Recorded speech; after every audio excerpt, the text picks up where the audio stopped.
"Hey man, stop," Andrew called out to a man in an expensive foreign car. It was a cool fall evening. It was getting dark. Andrew could barely walk after a hard day's work. He worked part-time at the market as a laborer. It was the trading post of an acquaintance of Eden's. He helped Andrew in his time of need by getting him a job there. Andrew also had an old house for demolition, which stood alone near the river by the bank. The house had long since been declared a wreck. The roof had sagged in two places. The walls were painted, as they used to be, up to the middle. Grandma had painted it white from then on. Andrew's mom didn't live long. He was left an orphan early on, and everything went wrong from there.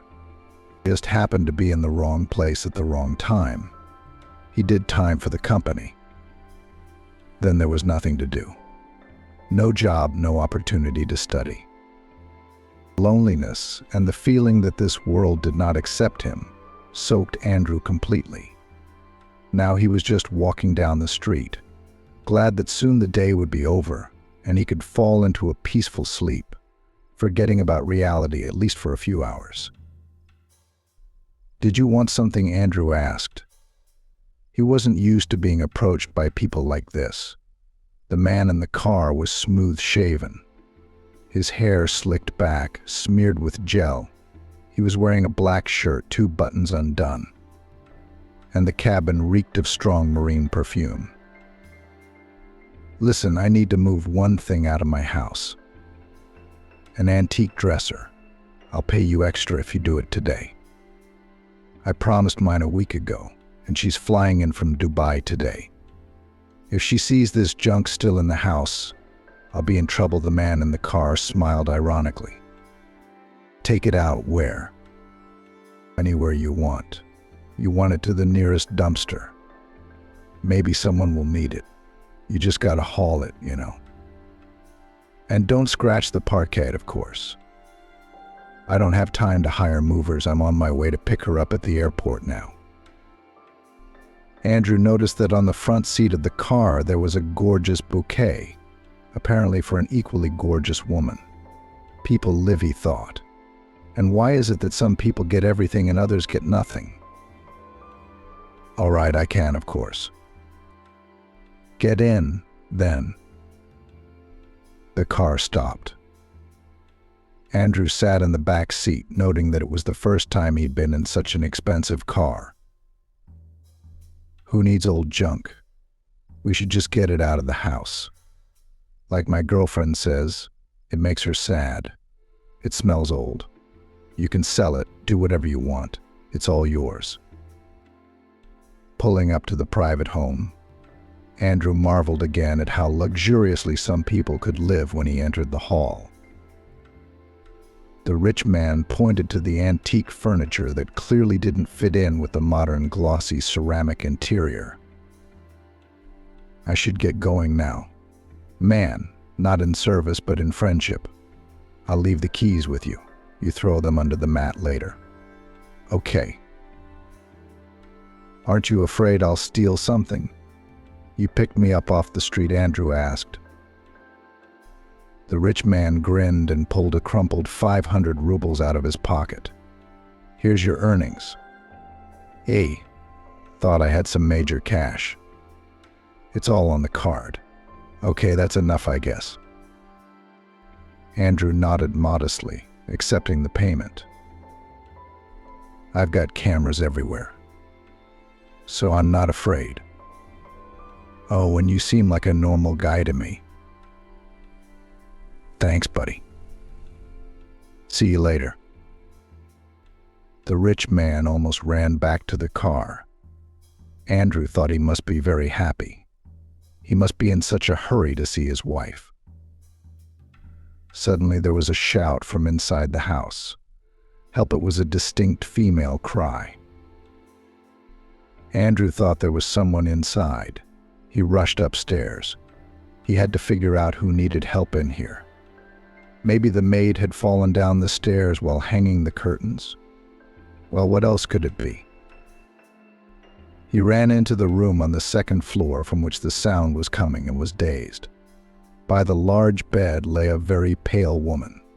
She was lying on her stomach and waving her arms helplessly. "What's wrong?" Andrew flew over to her and helped her lie down on the bed. "I have an injury. My legs won't listen. I think I'm going to die soon," she said, barely breathing. Andrew noticed that the woman was still young, just over 30. She had black hair just below her shoulders, crescent black eyebrows, and plump lips. Her pallor made her even more expressive. Large eyes literally bore into Andrew's. And I thought no one was in the house. My landlord let me in. He began to justify himself. "I see. The husband." "Wait, what husband?" "That man in the black shirt." Andrew began to describe him. "How could he be her husband if he went to meet his bunny?" "Yeah, we live alone. No one else is here. This is my husband. He's doing the renovations. I'm dying. I know he's with someone else. They can't wait to bury me, throw all my stuff away, and get married. You know, Nabu has always been an Alfonso. Before me, he dated a woman in her 50s, and he wasn't even 30 at the time. Gambled away all my money, ruined the business. I can't even get an operation. They don't do that here. I have to go to New York, and I don't have any money. If you sold this house, this car, wouldn't you have enough money?" Andrew asked. She looked embarrassed. "I'm sorry I scared you. I also loaded you up with my problems. The money might be found. Only Nabu doesn't want it. He says I'll live with this disease for the rest of my life, and the operation could kill me, but I'm getting worse. I know I'm going to die. And that's all he wants. It's like I'm out of business. He took the business the first time I went into surgery. Then there were more surgeries, but nothing worked. It looks like another one is needed, but a very expensive one. It seems to me that after it I could live a full life until I was 100 years old. At least that's what the doctors say. And of course, there are always risks. But Nabu said there's no money, and why risk it? He's had a mistress for a long time, and my neighbor comes to see me 3 times a day. He hired her to watch me. That's how it is. And I married him when I was a rich heiress. Nabu found someone else and no one cares about me. I fell. And if it hadn't been for you, I think I'd be lying there until the neighbor comes, and she'll be here in the morning." Andrew felt sorry for her. She was a real skeleton in the rich man's closet. "My name is Andrew." "Kira, why did you fall down? Were you trying to grab something off the nightstand?" Andrew handed her a glass and she drank it greedily. The guy took a closer look at her and noticed that she was pretty enough. It was as if her eyes were smiling despite her illness. "You'll forgive me, of course, but your husband is just a horrible person. You can't treat your loved ones like that. You'd better tell me, what did he ask you to do? Why are you even here?" "He asked me to take out the dresser." Tears spurted from her eyes. What is it?" Andrew asked. "This dresser was made by my father with his own hands. It's dear to me as a memory. What does it matter anymore, though? You just take care of it, okay?" Andrew nodded. He asked if he needed anything else, and when he didn't, he went to the dresser. It was a good one, and it took a lot of effort to get it out of the house. Next, Andrew called his neighbor. He was a boozer, and he was flattered by the money. I had to give him the very 500 rubles that the rich man had paid. 2 hours later, the chest of drawers stood in a small room. It occupied the empty place by the wall where the closet used to be. Andrew had gotten rid of it not so long ago, as it was completely decayed. The next day he set about cleaning the dresser. He decided to put dishes and other things in it, checking the shelves. Discovered that one of them wasn't attached like the others, it slid out. Andrew pulled it out to wipe the dust behind it. And to his surprise, found that there was a hole inside, and out of it right into his hands fell documents folded in half. They had a lot of stamps on them, signatures. Everything looked very serious. Some of the papers were in English. It was about a company, a will in Kira's name. Apparently it was the same dying mistress. Andrew was in a hurry to get to work at the market and decided to take the documents with him. And after work he stopped by Eden, his acquaintance, and showed the find. I don't all understand what these are. They're important documents and should be returned to the mistress.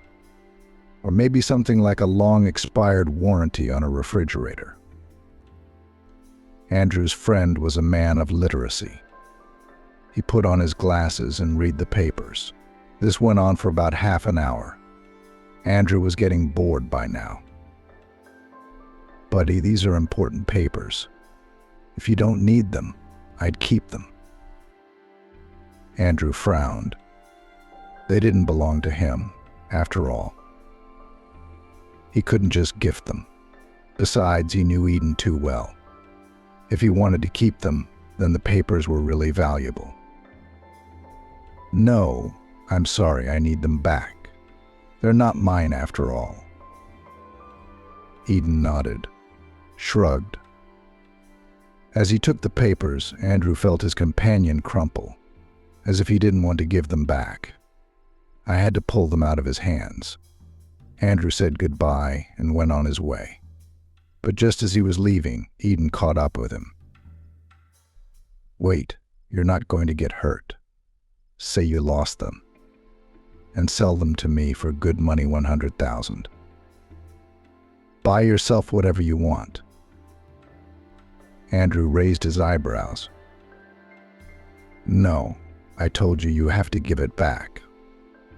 There's a situation there that you can't do otherwise. They could save a man's life. I'm sorry I can't." Eden nodded. "Okay, that's okay. See you later." They shook hands and said goodbye. Andrew felt a little scared. He wasn't intimately acquainted with Eden, and he'd heard that he was capable of terrible things. If these papers were so valuable that he was willing to pay 100,000 for them, they probably weren't worth carrying home. It occurred to Andrew that his shack might be broken into while he was away. So he walked into the park on his way out. He went to a tree that stood just outside the exit and slipped the documents carefully into the hollow. It was deep. A squirrel used to live there, but it hadn't been seen for a year.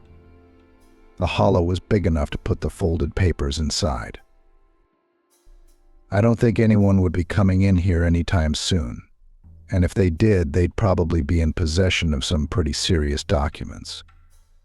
Well, Andrew realized he had no other option. How to secure this find?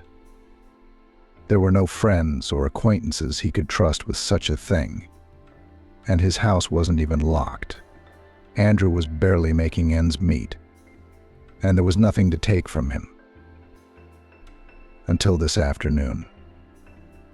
Toward evening, when he'd already turned out the lights, there was a knock at the door.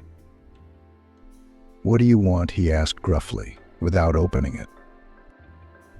"My good man, we've come to pick up some papers. A man needs them. Here's a tenner for you, 10,000.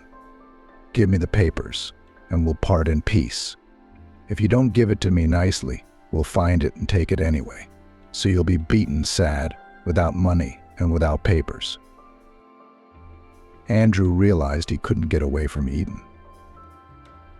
"It doesn't matter, we're after the papers." and they don't belong to you. Give them back. So let's not get on each other's nerves. Andrew went out on the porch and saw 4 big guys coming to visit him. They put money in his hand and looked at him expectantly. But I gave the papers back to the owner, Andrew explained. I don't have them. We'll find them anyway. We'll even tear up the floors of your shack. You give it to me. Andrew sighed and moved away from the door, letting the uninvited guests into the house. Well, that's a bad way to do it. One of them went inside. The other started hitting Andrew. He tried to resist, but it was no use. 2 of them held him down, the others hit him, broke his finger. But Andrew kept saying there were no documents. The house was turned upside down. They weren't kidding when they said they were going to tear the floorboards off. The floors had been ripped up. Not all of them, of course, but in places. The whole thing went on for a couple hours. Boy, God be with you. Come on, guys. He's got nothing. So he really did. Andrew could barely move his finger. You couldn't touch it. Andrew washed it himself, screaming in pain, and wrapped it in bandages. He washed his face, washed the blood off, and went to bed. There was no strength for anything. He hadn't expected this from Eden. He'd have to find a new job. He didn't want to be associated with such a rotten man. He spent the next day in pain, finally going to a place where they put a cast on his broken finger. Spent 3 hours there. Are you going to write a statement? Asked the doctor, seeing perfectly well that the guy had been beaten up. No, I won't. What if they come back? No, Andrew answered, not understanding the question. He went straight to the park, got the documents, and, looking around, went to the rich man's house. It warmed his soul to think that yesterday's bandits in a fit of cruelty had forgotten to take the money, and Andrew had a tenner left on his hands, with which he was going to buy clothes and food. Plus, it would be possible to pay the utilities a little up front. He did this because he was often sick in the winter and couldn't work, and the bills were just too much for his pocket. Andrew arrived at the rich man's house. He didn't dare to go inside. What if it was he, not Eden, who hired the bandits? The thought was wandering through his mind, but he was almost certain that Eden had done it. In the end, he waited for over an hour. When his host left, Andrew quietly crept into the house through the only open window, sneaking in like a thief and quietly entering Kira's bedroom. She was asleep or dozing, but the sound of the door opening roused her. What are you doing here? She was startled. The woman looked even worse. Her illness must have weakened her. I brought you something. I found it in the very chest of drawers I was given. You told me my father made it. There are some very valuable papers in there. Maybe they'll let you do the surgery. Kira frowned and began to study the documents. She was an educated person, knew 3 languages, and easily understood what was in front of her. My God. My mom and I couldn't figure out where my father was investing his money.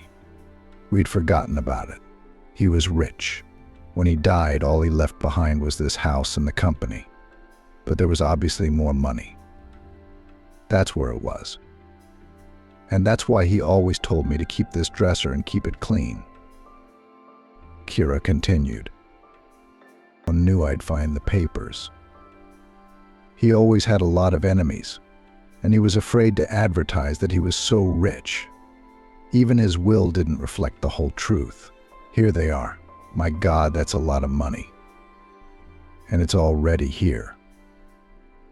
All that's left is to cash it in. Andrew smiled. So that's great. Well, I'm glad your business is going to go up. Okay, I'll be on my way. It seemed like he was an extra around here now. Oh well. First of all, thank you because you could have kept it all. With a lawyer, you can easily withdraw that money. It's all in here. But you brought it to me. It's the kind of decency that surprises people these days. It's perfectly normal, Kira smiled. Right, but thanks anyway, Andrew replied. What's the second thing? He asked. Secondly, I need your help. My husband will just take everything for himself and drive me away. I need to run, but I can't. Well, if you want, let me take you. There's a hotel in town where you can get a cheap room in someone else's name. They don't ask for a passport.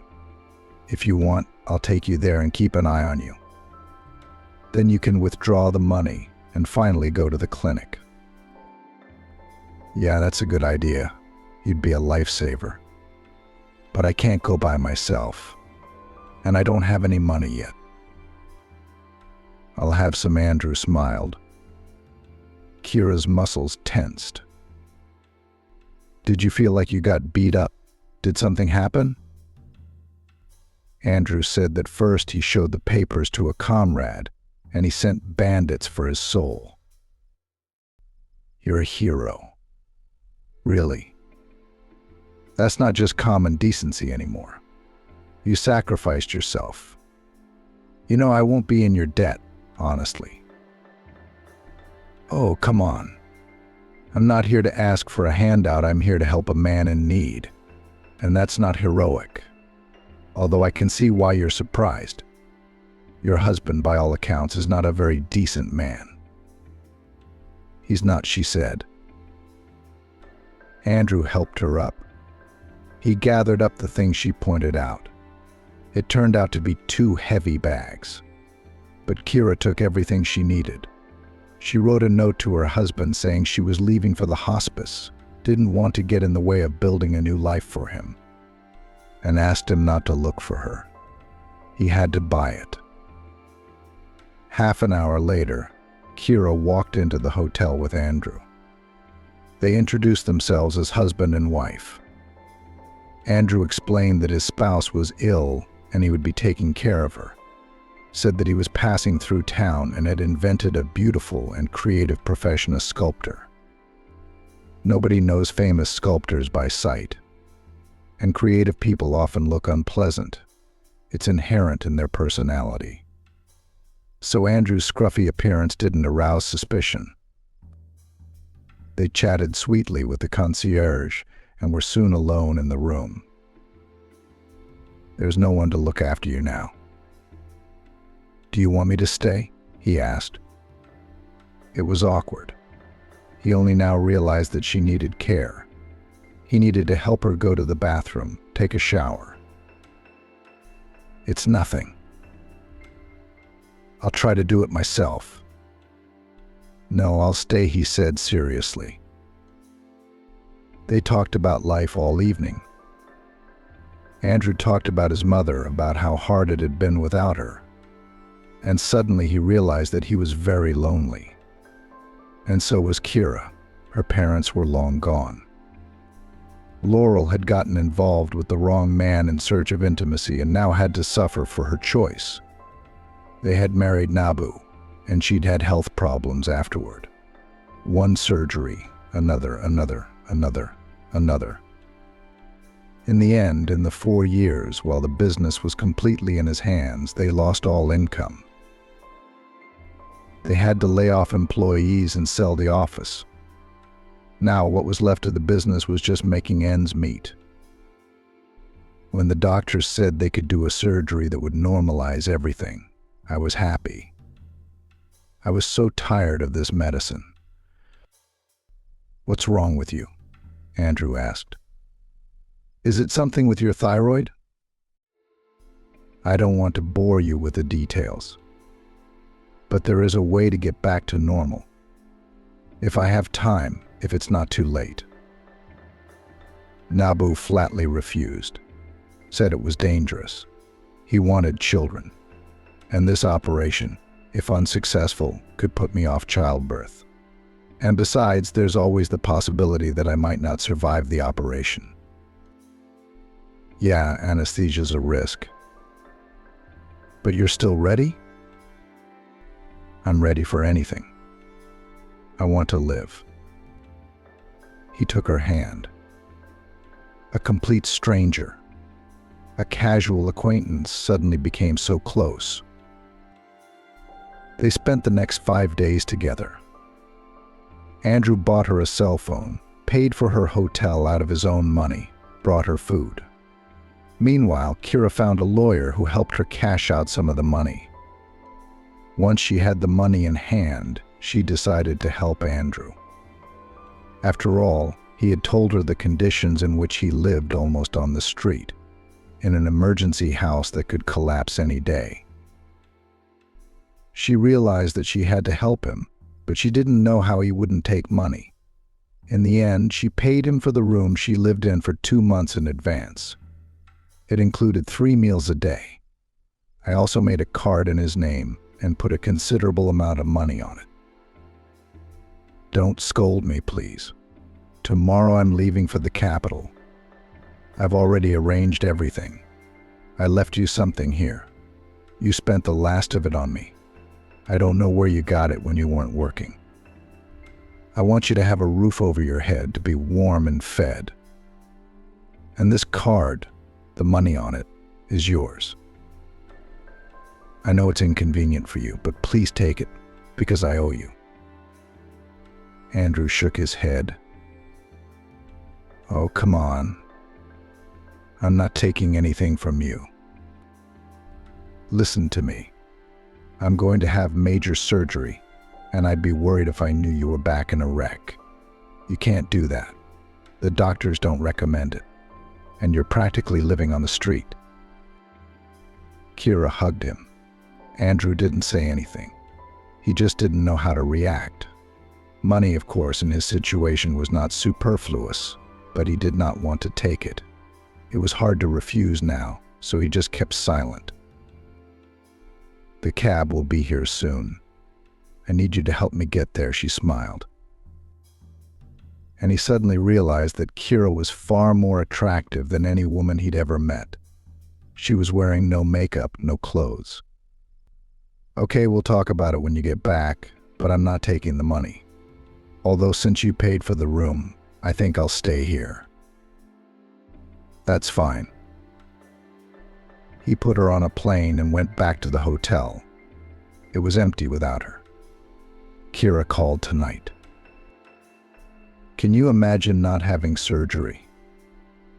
I was told I could try medication. It's more expensive, but it should help. And if it doesn't, I'll have to go under the knife. But that's great. Are the meds just temporary? No, the therapy should normalize the hormones. You just have to monitor it afterward. I had a rare pathology. It took the doctors a long time to figure out what was going on. And the hormones caused other problems with my body. I'm in poor health. But I think I'm going to live. Andrew smiled. He had heard that Kira was no longer burying herself. The first time he saw her, she had spoken to him like she was doomed. He had even thought then that she had cancer. Her disease was actually treatable. I'm very happy and I'm waiting for you. Come back soon. I think I'll work here for 10 days. And if they see that the pills are working, they'll let me go home. And if they don't, we'll think about surgery. For the next 10 days, Kira and Andrew talked on the phone for hours. They missed each other, talking about silly things, movies and politics, talking about everything and nothing, like teenagers. And on the 10th day, Kira announced she was coming back. The medication had helped. She could already walk on her own, and she had the strength to live. Andrew met her at the airport and saw that she had changed. and she was even more attractive. She was wearing little makeup. She had bought new clothes, gone to a beauty salon. "You look great," he said. Andrew himself did not sit idle all this time either. He found a part-time job in another market, away from Eden and his thugs, and earned money for new clothes. Living in a hotel room, he didn't have to spend much on food. He cut his hair, bought new razors, and started to look different too. Women even started looking at him. Andrew was handsome. The day Kira arrived, they finally confessed their affection for each other. They spent 24 hours in each other's arms. And then Kira filed for divorce. That same night, she got a call from Naboo. "What's a divorce? You said you went to the hospice to die?" Naboo was surprised. Kira didn't realize he had a mistress hanging on his shoulder at that moment. Capricious blonde Stella, or whatever he called her. Bunny. "What's it to you? Is that all you wanted? It doesn't matter." "Wait, you're not dying?" "It's just that the doctors told me, God, you're a terrible person." "No, I'm not dying. And I'm divorcing you." "Where did you even get this number?" "I'll run it through my contacts." "Please don't call me again. You have a mistress? Stay with her." "I thought you were going to die. It was hard for me. Please understand me. Maybe I don't want a divorce, but I do." Kira hung up.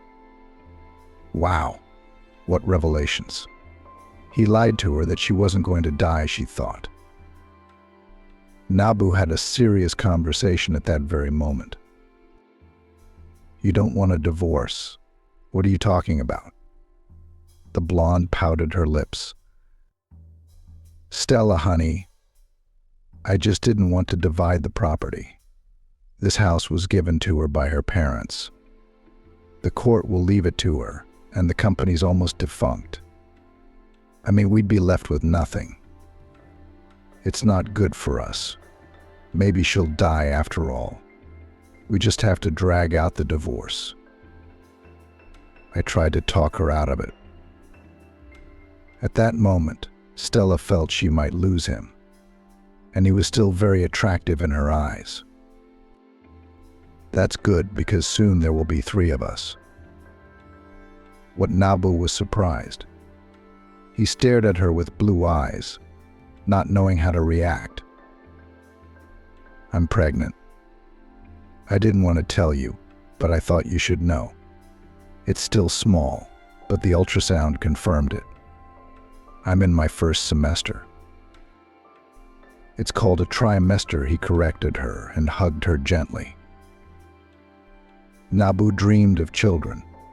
He made Kira undergo a course of drug therapy, and when they realized they couldn't make it work, after that they started malfunctioning. Apparently, hormone therapy provoked a number of changes in an already unhealthy body. It triggered or simply exacerbated a pre-existing problem. But from that point on, things went downhill for her. And it was no longer about getting pregnant. At some point, Kira got better and they both got tested. But before they got the results, Kira collapsed, almost died. She hit her head, got an intracranial hematoma, and had surgery. Naboo was very worried at the time. After the surgery, she was further examined and found to have problems with her endocrine system. The doctors started talking about the need for treatment. One illness triggered another. In the end, she only got worse. When the doctors said that she might die and that surgery was too expensive, Naboo just accepted it. That's when he got Stella. The divorce proceedings had a lot of complications. Naboo put it off as long as he could. But seeing Kira standing upright and on her own 2 feet, he realized he shouldn't get his hopes up anymore. He wanted to talk to her, to find out what had happened and how. So she was on the mend. To that end, he suggested a meeting. Kira came to the meeting and told him that she had found a cure. Without going into details, only clarified that he himself was the reason for her recovery. "How so?" Nabu asked. "You decided to throw away the dresser. If I hadn't touched it, I might not be here anymore. But you hired a man to take it out. And in that very moment, my fate changed." "Was there something in the dresser?" Nabu guessed. "That's none of your business. Tomorrow we'll divide everything up. It will be the final hearing. And I'll finally be free of you." Nabu felt hurt that she was so happy and he wasn't.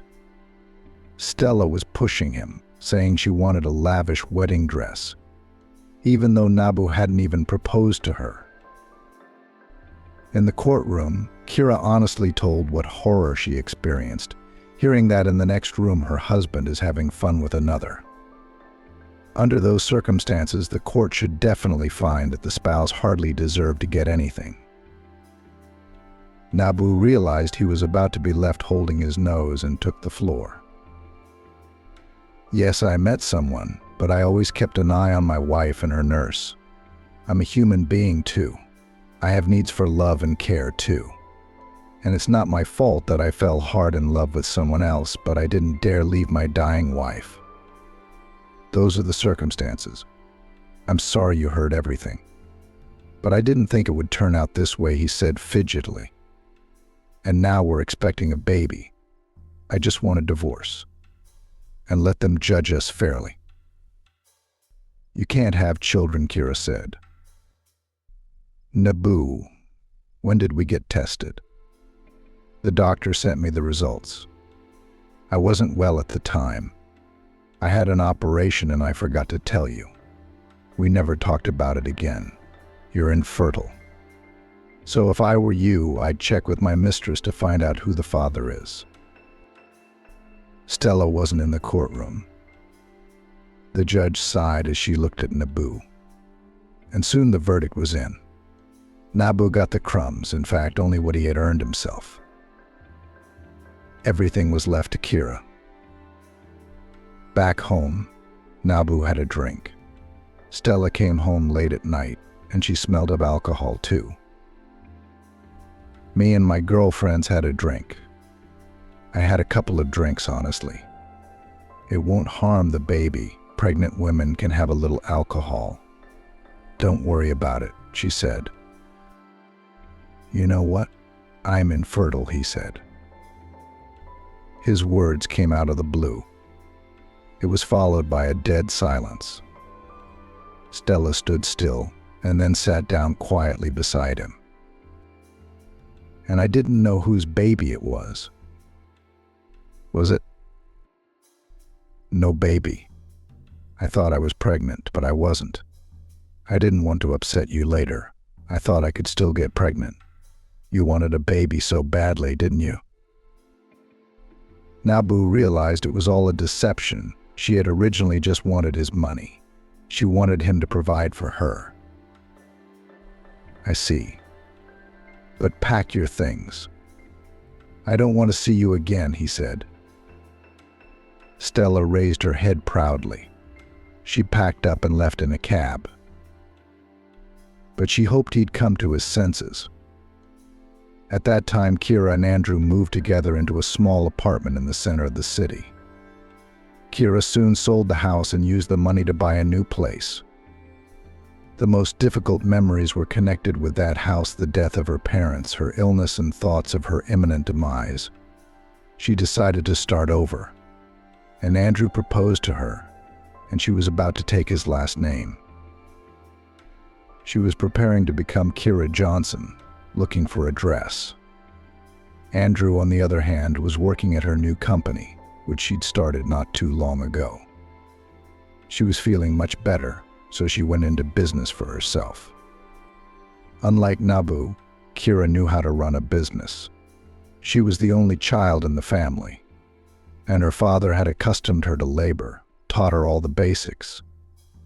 So she started a company, hired old employees, the most loyal ones she'd known for years. She had a lot of connections, from the fire department to the marketplace. So things picked up pretty quickly.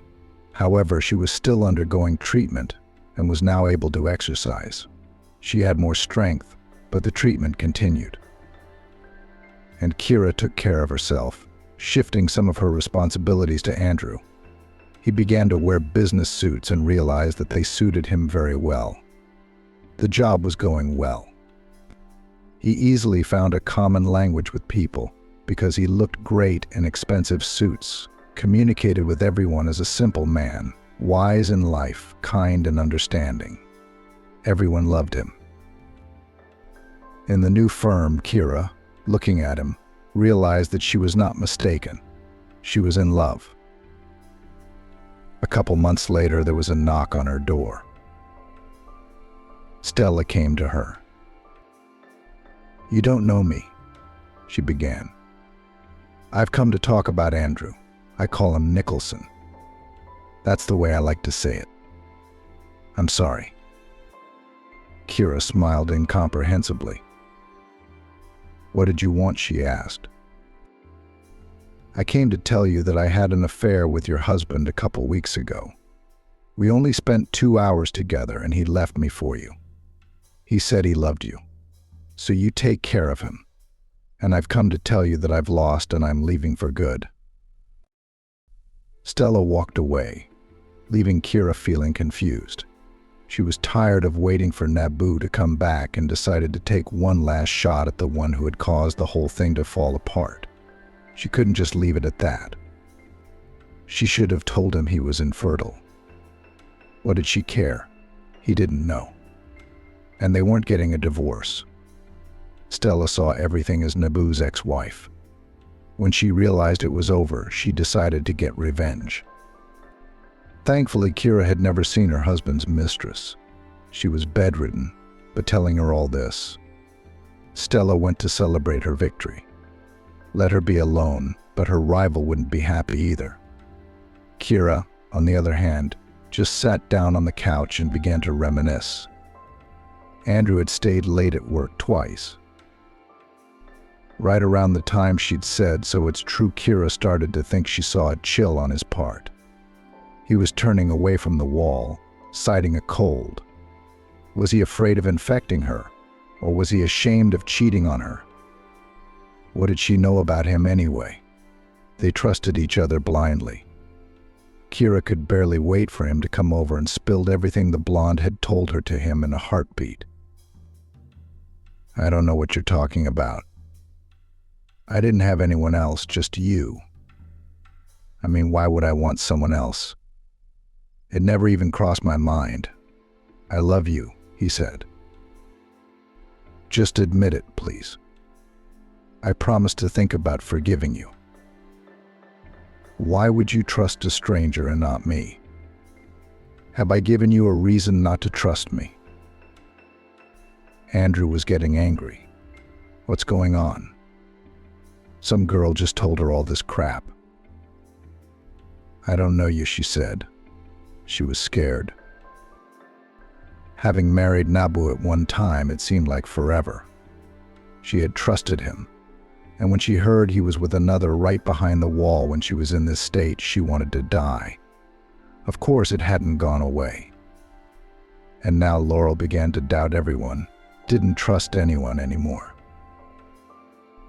"You better think about why she came here and told you everything. Maybe you have enemies. Maybe it's the competition. We have beaten a lot of people in our business." He tried to smooth out the sharp edges, but Kira could not contain herself. She cried. "It's you. You're like all of them. Like Naboo. Go away. I will never forgive you. You didn't even have the courage to admit it. I hate you all." Andrew turned and walked away in what he was wearing. He had his work briefcase with him. In it was a charger, a phone, and some cash. He used the money to buy some food and went to his old apartment. opened the door and walked in. How long had he not been here? Over 6 months. It wasn't so cold outside the window now, but he turned on the heat anyway. Soon it was warm. Walking around in his suit was uncomfortable, so he went into his closet. There were some of his old tattered clothes. Andrew changed and stood in front of the mirror. He looked better now, neatly cut, smoothly shaved. Who are you kidding? You're practically homeless. What kind of businessman are you? Kira. You can't pull her off. They threw you out like a kitten. Maybe nobody said anything to her. She's just sick of you. Rich people are different. They don't understand people like you. And they'll never understand you, he said to his reflection in the mirror. It was painful and hurtful. He wanted to cry. He missed her, but he pulled himself together. The next day he went to look for a job. There was almost no money left, but he found nothing, neither that day nor the next. And when the hunger made him dizzy, Andrew went to Eden's market. You came back? I knew you'd come back, Eden said. Need a job? I'm good at it, you know, Andrew asked. It was sickening to look at him. His finger had healed, but it still hurt. I know. All right, you'll go to the tents at the east wall. There's no one to work there. Eden looked at him with contempt and left. He gave him the stalls with heavy goods. Unloading them was a sweat, and if it was cold, it was an instant cold. There was also the danger of breaking your back. Andrew had been unloading goods there for a week. It was raining that day. He kept thinking of Kira, remembering her, and it hurt. And all the pain he was feeling was in his muscles. Eventually, towards evening, he did get a fever. Eden didn't cheat on the money, and that was good. But he looked at him like a dog, and he wasn't even ashamed. The next day, Andrew warned that he was sick. Who's going to work? Need a job? Come or be fired. I'll come, Andrew replied through clenched teeth. He worked all day with a fever. After getting the money, he went home, but he felt sick. He sat down on a bench at the bus stop and dozed off. The fever was very high. Everything on his legs hurt from the day's work. It seemed that now he would just fall down and never wake up again. He had chills. He wanted to get warm, but he had no strength to get up. An hour later, a woman approached him. She was young and had a very friendly, shaggy dog on a leash. And next to her was a small child who looked a lot like her mother. The high fever made it seem like Kira was next to him. The woman looked just like her. Kira, you're here. I'm sick. Should I call an ambulance? Are you very sick? Yes, without you.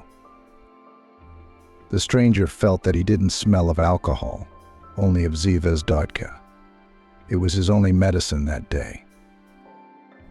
I'll call an ambulance. I think you have a fever. That's when Andrew realized he was looking at an unknown woman. Don't call. Let me die. I don't want to live like this anymore. I've been chased away like a dog, accused of something I didn't do, abandoned and betrayed. You wouldn't want to live if someone did that to you, would you? She smiled. I would. I have a son, Jack is our dog, but how would they be without me? Surely you must have someone worth living for. Andrew shook his head. There is no one else. There was only one Karochka. You know, she even wanted to take my last name, and we never got married. The stranger still called the doctors and asked what hospital they would take him to. The next day, she went to his house and brought him oranges. He was getting worse. The doctors were prepping him for surgery. "You can come in, but not for long," said an older, serious nurse. Ciara frowned. She took Peter to daycare and stopped by the hospital to check on the rescued man. She thought he seemed very lonely and wanted to talk to him, maybe help him in some way. She didn't want him to do something irreparable out of loneliness. Ciara didn't usually do that. But seeing him, for some reason she felt very sorry for him. Ciara entered the room, and Andrew thought for a second that it was Ciara again.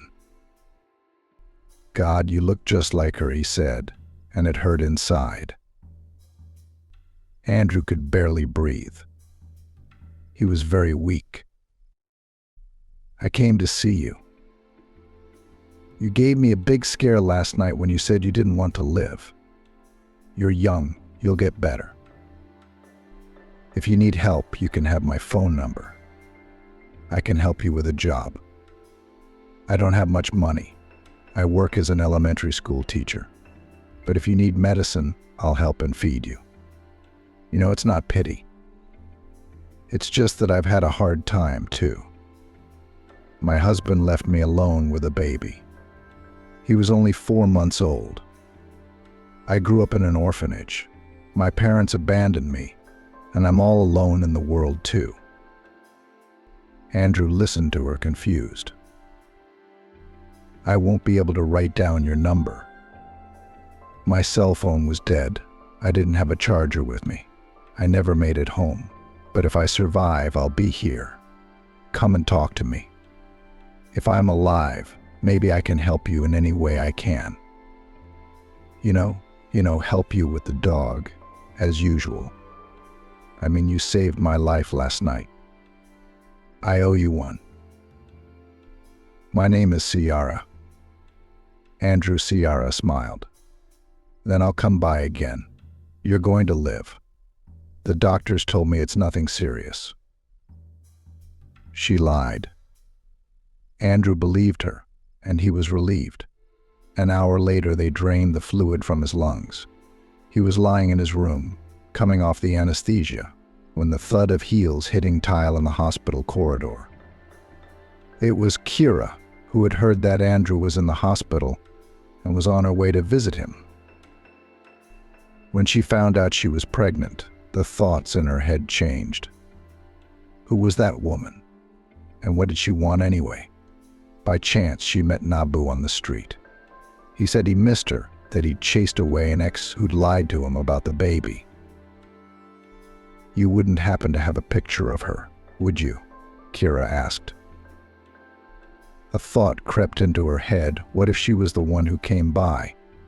Nabu found her social media profile and turned the phone screen toward her. Ciara slid her eyes over the picture of the beautiful blonde and immediately realized everything. "Okay, I forgive you, be happy," she said and hugged him happily. And then she turned and ran. She started to call Andrew, but didn't get through. So she looked for him. She had to ask a friend in the authorities. When he called back, Ciara had a speech prepared. She wanted to apologize, make up and tell him that Andrew would soon become a father. "Andrew Kalugan is in the hospital. He has an operation. Can you write down the address?" said into the phone her acquaintance. Ciara felt sick. She was guilty. She didn't believe him. But how could she do that to him?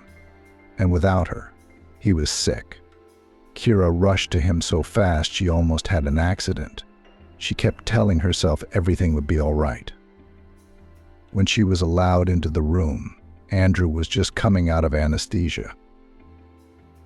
She pestered all the doctors, asking every little detail about his health. "He'll live." Calm down, the doctor on duty that day answered her. Now Ciara stood in the ward in a white coat, shoe covers and cap, and watched her favorite man open his eyes. "Are you here?" he asked. Chiara who? Chiara didn't understand. Andrew lifted himself up and wrinkled his nose in pain. There were IVs in his hands. His consciousness was hazy after the anesthesia, but he could clearly see who was in front of him. Chiara, is that you?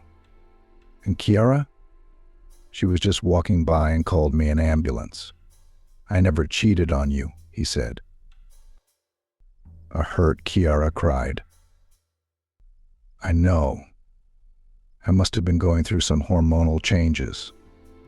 I freaked out. I'm such an idiot. I did such a terrible thing to you. If it wasn't for you, I wouldn't be alive. I drove you away. Don't forgive me. Send me away. No, forgive me, please. I can't do this without you. Andrew smiled. Come to me. Chiara lowered herself to him. I've missed you so much. It was Nabu's ex. Decided I broke her happiness, apparently. I'm just dying of shame and guilt in front of you. How can I make it up to you? I've already forgiven you. Just try to learn to trust me, he said. Okay, but in my defense, you got me pregnant. I'm terribly pregnant. I'm 100% pregnant. I'm nauseous, and I'm having mood swings. Andrew was surprised. Pregnant? Really? You're allowed to be pregnant? He was afraid for her. After all, she was just finishing up therapy. It's okay. The doctors say everything's fine now. Pregnancy could even be good for your endocrine system and stabilize everything. Well, of course there are risks, but I'll be monitored by doctors all the time, more than other pregnant women. That's so great, Andrew said. And it was pure truth. He was just happy. Andrew stayed in the same hospital for a few more days. Chiara was tired of it, so she invited her doctor to examine her lover and let him go home. The doctor told him to stay under observation for a few more days. What upset Chiara? But there was nowhere to go. Nevertheless, Andrew was on the mend, even though he had suffered from severe pneumonia. He was still being pumped for fluids. I had to be on the safe side. One day in the hospital corridor, Chiara did run into Chiara. After recognizing who she was, Chiara began to thank her. Chiara looked at her strangely the whole time. Why are you looking at me like that? Chiara asked. I think I know who you are, Chiara replied. Chiara frowned. Many in the town knew her family. You're my sister, Chiara said. Chiara's eyebrows crept upward. All her life, her father had been trying to find his first child. His wife, Chiara's mom, had given birth early, very early. They'd left the little girl in an orphanage. And when they tried to find her, it was too late. The trail went cold, everything got mixed up. Chiara ended up growing up in a foster home, but when she was 15, they died. Chiara ended up back in the orphanage. While her foster parents were still alive, they helped her find her birth family. Chiara was in shock at the time. She expected them to be alcoholics or worse. And they were the most powerful family in town. She wanted to go and visit them and say, "Here I am," but resentment overcame the urge to hug her father and mother. They'd given up on her. They didn't want her. She didn't know that they were looking for a daughter, that they regretted leaving her at the orphanage. In the end, she just watched their lives from the sidelines. She knew about Chiara too, but she didn't seek out a meeting. Chiara was also aware that she had a sister somewhere, but even with her father's connections, they couldn't find her. The records were a terrible mess. The information was not yet entered into the computer. and the fire destroyed many important records. It's you. Kira looked at Kiara with curiosity. I'm not imposing. I didn't think we'd run into you like this. Oh my God, we've been looking for you. Your parents really wanted to find you. Looking for me? Kiara and Ciara sat on a couch in the hospital hallway and talked for hours until they were interrupted by Andrew, who came out of the room.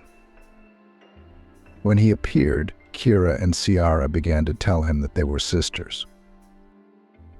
It doesn't work like that, Andrew said when he was discharged. Kira and Ciara got together. Ciara had grown very attached to her sister, asking her how her pregnancy was going. How was she feeling? They were trying to catch up on all the years they hadn't known each other. And besides, Kira just adored Peter, her nephew, and spoiled him as much as she could. It was only when the positive outcome of her and Kiara's kinship came that she accepted her sister's help. With the rich, Kiara realized her dream, opened a private school on remote education, and began to work with children remotely. After all, alternative education was gaining momentum. A law came out that made going to school in person optional. Ciara taught kids who wanted to be educated at home. Her business was booming. Profits were good. Do you have your father's genes? Ciara said. He was a businessman by God. You did it right the first time. Good girl, I'm proud of you. Ciara often remembered how she had called an ambulance to a stranger and how that act had changed her life. They were friends with Andrew, and as promised, he helped her around the house. Just not with the cleaning, but with the moving. Ciara began to rent her small apartment, which she had received from the state as an orphan. She bought a newer and bigger place for herself. Andrew and Kiara continued to work together side by side.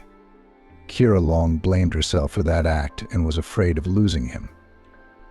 And Andrew forgave her instantly, because he loved her so much and understood that if you get burned on milk, you blow on water. Their company prospered.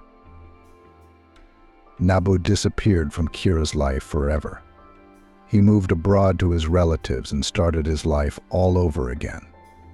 After Kira had forgiven him, it was as if it was easier for him to do so. Stella, on the other hand, she heard that her lies had worked. Kira and Andrew broke up. Then she was very happy about her victory. She decided she had to find a new simpleton and spin him at the club. One day she met a handsome, athletic man.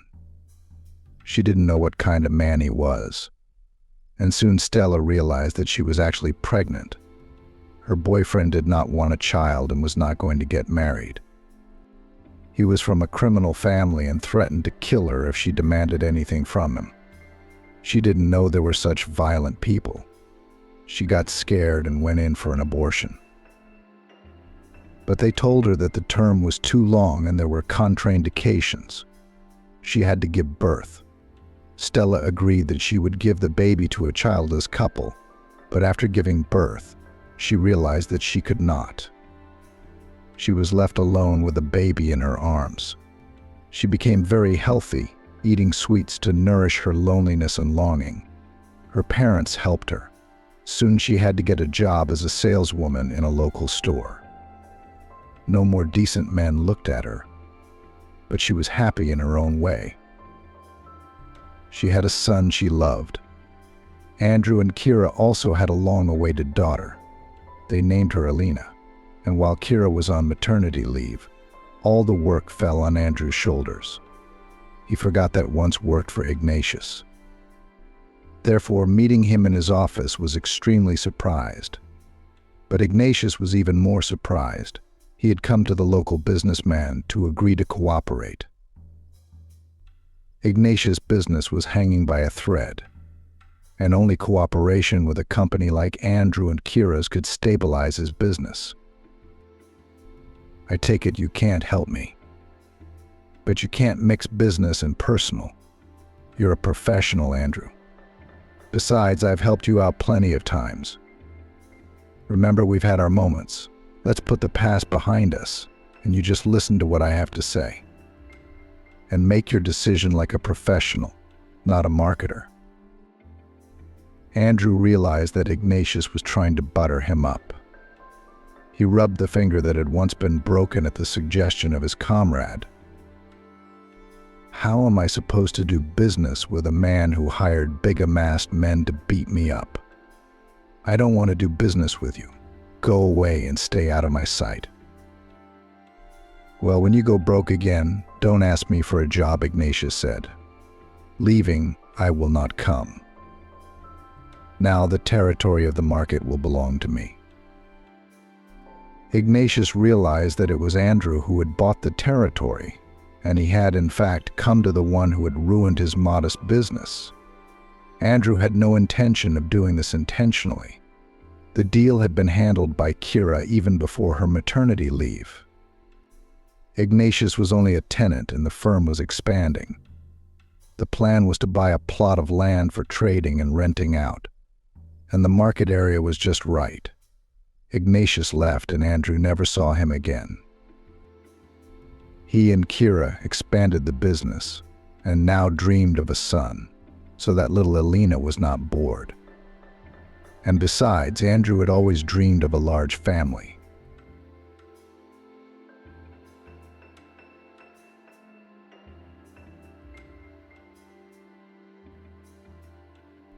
James walked slowly up the white, worn steps. The bank of the rocky river running through the city was high. He had to climb several flights of stairs to reach the embankment. James was shivering in his old down jacket. It was a real gray November. A piercing wind and icy grains were falling from the sky. Here by the river, the temperature was much lower than in the city. It felt like winter was approaching.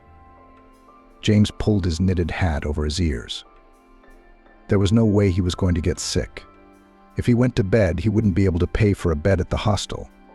There'd be nothing to buy groceries with, let alone medicine, because the life of a homeless man is like a flood. What can you do? James has seen worse times. He slept on a heating duct and lived in a dumpster, surviving as best he could, but he managed to make it through, more or less get on with his life. Until the fulfillment of the main dream to buy his own home, of course, still far away, but already much better than it was. James grew up in a small village with a speaking name Oaks. Surrounding this place were groves of oaks, especially picturesque in the fall. Little James, as a preschooler, tried to draw them, these beautiful trees. And then, as he grew older, he tried to put what he saw on paper. But it just didn't work. I guess I didn't have enough talent. Childhood is the happiest and coziest time of James' life. The grown man often remembered his early years with nostalgia.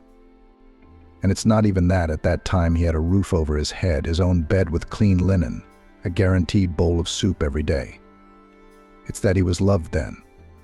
He wasn't alone. His grandmother, sweet, kind Grandma Patricia, wise, forgiving, warm. It had seemed to James for a long time that she was omnipotent. It was Grandma who always found the right words to dispel her grandson's sadness and anxiety. She was the one who understood what to do in any given situation. She was respected by her neighbors. She seemed to know everything in the world. Also, Grandma was never tired. At least, James couldn't remember her sleeping. When he went to bed, Grandma was still tending to the chores, and when James woke up, she was up and about. Smart, smiling. Grandma was a sturdy woman, tall, statuesque, energetic. She could not sit idle, always found something to do, worked, maintained the household, and raised her grandson. Yes, a grandmother. This woman did not look like a gray-haired old woman in a sharp scarf. No, James's grandmother was still young, just as he remembered her. Energetic, active, businesslike. Later, James missed her gaze, her warm embrace, her gentle, soothing voice. He sobbed at the impossibility of changing everything. Blaming himself, screaming helplessly into the void. Hopelessness. That's how James would characterize his state of mind. It was not terrible to lose the house. The guy at that time, this moment, was almost not interested. The main thing is that his grandmother was no longer there. James had no other relatives. It happened that way. In villages where almost everyone was a brother-in-law, nephew, or distant relative, it was strange. But what could be done? Grandmother Patricia had come to Oaks as a young girl after her husband, whose name was also James. Grandson was named after his grandfather. He was a good man, kind, hard-working, and skillful. And at work, at the sawmill, he was appreciated and neighbors respected. And James S.R. grew up in an orphanage. He didn't know his family, that's why, probably, he dreamed of creating a strong, big family. Once he went to work in a village almost 100 kilometers away. It's the Pines. It's a remote area. He met a beautiful, modest girl named Patricia. And so it was that they ended up getting married. James and Patricia moved to the Oaks. They became a family at James' house. James worked at his sawmill. Patricia got a job on the farm as a milkmaid. Everything was fine. Everything was fine. All right. They lived soul to soul. Both spouses dreamed of a large family and at least 5 children. But it didn't happen. The couple had a daughter, Hannah. The young parents were not going to stop at this achievement. But the years went by, and Hannah remained the only child in the family. The girl grew up beautiful, not like her mother or father.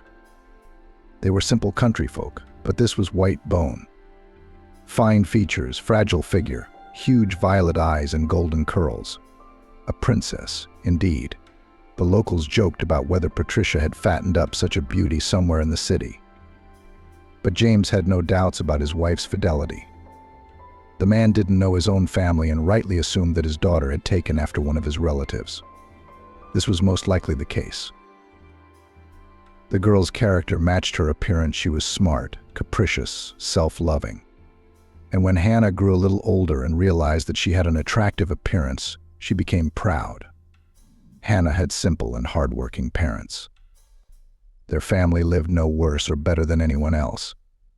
But Hannah was sure that she deserved more. She dreamed of living in a big city and blamed her parents for not bothering to move there in their time. She demanded toys from her mother and father, then outfits and jewelry. She refused to do housework, arguing that she was not going to stay in the countryside for long, and that she needed to study, not sweep floors. Except Hannah wasn't studying. Or rather, she did study, but not at all what they teach in school. She bought magazines and tried to make herself look like one of those models that flashed on the pages of glossy editions. She did makeup, washed and painted a new face again, achieving the perfect result. I learned how to combine closet items correctly, to make different hairstyles out of my golden hair. And it all started when Hannah was about 12. Maybe even a little earlier. I'll go to the city, become a photo model, she said. Maybe even go abroad. But I'm not going to live in a shithole like you, Hannah said. Patricia and James looked at each other in confusion. They both blamed themselves for their daughter's behavior. But what had they done wrong? Patricia herself had grown up in absolute poverty and even starved. That's why probably she tried to please her only daughter, and even a beautiful one at that. James, that in general did not know parental love and was brought up in an orphanage. What can I say? The man, spoiled, of course, long awaited his child. And yet both spouses tried to instill in Hannah basic moral principles. By their example, they showed that it is necessary to work. It is necessary to work. It is necessary to treat others with respect. Patricia taught her daughter to bake pies, to clean the house. Except that the girl from childhood rejected parental attitudes and with all her appearance showed that she dreams of a completely different life. And when she became a teenager, then James and Patricia, that only about themselves, did not listen. And they're losers and they don't think things through. You have no right to tell me what to do. Shouted at her mother and father when they tried to talk some sense into their princess and force her to learn to help them with their chores. You don't. You've done nothing for yourselves. One works at a sawmill for a penny, the other is a dung shoveler in a barn, and there you go. I'm not like you. I want to live differently, and I will. I'll marry a rich man, or become a model. Who'd marry you, you inept girl? Her father tried to talk some sense into Hannah. You can't cook or clean. Your mother still takes care of you. Don't worry about that. I'm not marrying a village idiot. I'm marrying a rich man. They have servants for all that, answered Hannah. Her parents could not change her mind. She became more and more capricious and more angry. She didn't want to study. She didn't help at home. All she had to do was to look at fashion magazines and spend time on the street with her friends. By the way, Hannah had plenty of admirers on the street. But how could such a beautiful girl? And it was not only boys' classmates, but also grown-up guys.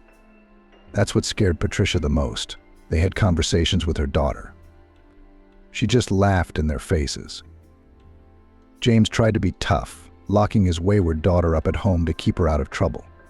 But Hannah always escaped, either through the window, or she got a moment when her mother and father were distracted and ran out the door.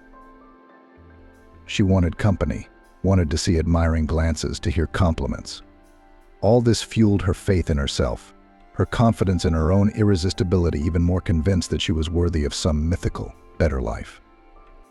And in another life, Beauty dreamed of getting to the other life easy way. Studying at school and then at university, she was not interested. The girl believed that it is too long and difficult. This is for those who were unlucky enough to be born a beauty with huge violet eyes and golden curls, she said. All this was told to the grown-up James by his neighbor Claire. She called his mother Hannah Tales. His grandmother, on the other hand, never spoke ill of his mother, only sighed at her fate. Well, she also blamed herself for missing her daughter somewhere. Not looking out, James recalled. Claire, on the other hand, cut the truth straight and didn't try to soften the edges. Your mother's a beauty, I can't say. But she's lazy. And she wasn't very bright either. She wanted to fly high. She didn't have the brains to do the math. And so it turned out the way it did. It wasn't her grandmother and grandfather's fault. They did everything for their daughter. They're good people. It's probably just genes from Henry's family. That's why he grew up in an orphanage. Who puts their kids in an orphanage like that? Misguided. And only people like Hannah. If it wasn't for Grandma, you'd have had to grow up in an orphanage too. Hannah was barely 18. She ran away from her parents' home. And not to study in the city like many other village boys and girls, but after her fiancé. A guy from the city, a student, and a local boy came to visit them once in Seneki. His friend had come to see his parents, so he brought his fellow student with him. The groom's name was Ethan. He was also a student at the university and already drove his own car. His father had given it to him for his coming of age. Ethan was handsome and stylish, just like an actor from a youth show. Naturally, Hannah immediately met him. The village beauty charmed the young man. They had an instant romance. But Ethan took Hannah to the city. They started living together in his apartment. Ethan was studying, Hannah was a housewife. She didn't even study to get a foothold in the city. Cooking, scrubbing floors, that's all she did. Ethan and Hannah lived a well-to-do fun life thanks to the young man's father's money going out to clubs and restaurants, even traveling. Naturally, James went to the city and tried to bring his wayward daughter home. He understood where this was going, but she flatly refused to go, and there was nothing he could do. Hannah was already 18, so she had the right to run her own life as she saw fit. Hannah had spent too much time in the village. Her parents got her a job as a clerk in the local store, since she didn't want to study. She lived a miserable existence, dreaming of a beautiful life. She was angry at her fate, at her father and mother, at the local village boys who could not fulfill her dreams. What kept her from running away to the city, even to nowhere, were her parents. They were endlessly urging her to get smart, lecturing her, controlling her adult daughter, explaining it all with fear for her future. Hannah would have run away from them without a shame, but where and on what money? The girl tried to send her photos to a modeling agency, but to her own surprise, she did not receive any answers. Hannah thought that the offers would come at her like a cornucopia, but no such luck. She continued to think over the plan, communicated on dating sites, received a lot of compliments and offers, but she was afraid. Hannah hadn't seen these people in person. There's no telling who might be out there on the other side of the monitor. It was her parents who planted those fears in her, which made her hate them even more. And then Ethan showed up, a prince in a black Audi. He rescued the beautiful girl from captivity, took her away from the hated dirty village, poor parents, moralizing. That's how Hannah perceived her departure. She had escaped, broken free. It didn't work out with Ethan. In the end, he quickly found someone else. But Hannah was in no hurry to return to the village. She had a new beau, lower in status than Major Ethan, but not bad either. That relationship didn't work out either. But a new one loomed ahead. Hannah lowered the bar in the choice of suitors. The suitors changed one after another. One thing remained unchanged: the girl lived at the expense of these people, gave them her tenderness, youth, beauty, and in return received a roof over her head, food, some gifts, trips to cafes and clubs. Life seemed to Hannah not quite what she had dreamed of, but she wasn't going back to the village. James and Patricia were heartbroken to see what their daughter was becoming. Her once golden curls had faded, her voice rough and hoarse. Her skin took on an unhealthy hue. Hannah drank heavily, started smoking. All this, of course, reflected on her health and appearance. James was very worried about the path his only daughter had taken. It was a huge shock to her father. Patricia hoped that Hannah would come to her senses and get her mind right. She'd had enough of such a life with one man, then another. And they were not such wealthy and handsome young men as Ethan. They were more like battered men of marginal appearance. James and Patricia worked somewhere, so they had money, and Hannah lived in the city at the expense of her admirers. She'd been transformed from a golden-haired princess into a gray woman with a dysfunctional appearance. It was hard to imagine that she had once looked so different. She had dreamed of a rich, beautiful life, spent hours perfecting her makeup. Hannah was going downhill fast and didn't seem to notice it at all. She felt happy and didn't want to go back to her parents. James's heart ached for his daughter, literally. The man had suffered 2 heart attacks in a row. Patricia was also worried, of course, but in her heart she hoped that everything would be all right. Hannah was still very young. But James, it seems, realized that nothing good could come out of Hannah. He didn't survive a 3rd heart attack. So Patricia was left all alone in the village house. No husband. Daughters living a wild life in the city. Yeah, it's not how she imagined her old age. At least she had a job. The woman still worked as a milkmaid on the farm. There's socializing, some kind of life there. And at home? Loneliness, cold, 4 walls. On New Year's Eve, an unprecedented event happened. Hannah came to her mother in the village. Patricia, seeing the dear guest, immediately began to clutter, to collect the table. Her daughter did not look well, pale, swollen face. When Hannah took off her jacket, Patricia gasped. Her belly was rounded under her sweater. Hannah was pregnant, and it looked like she'd been pregnant for a long time.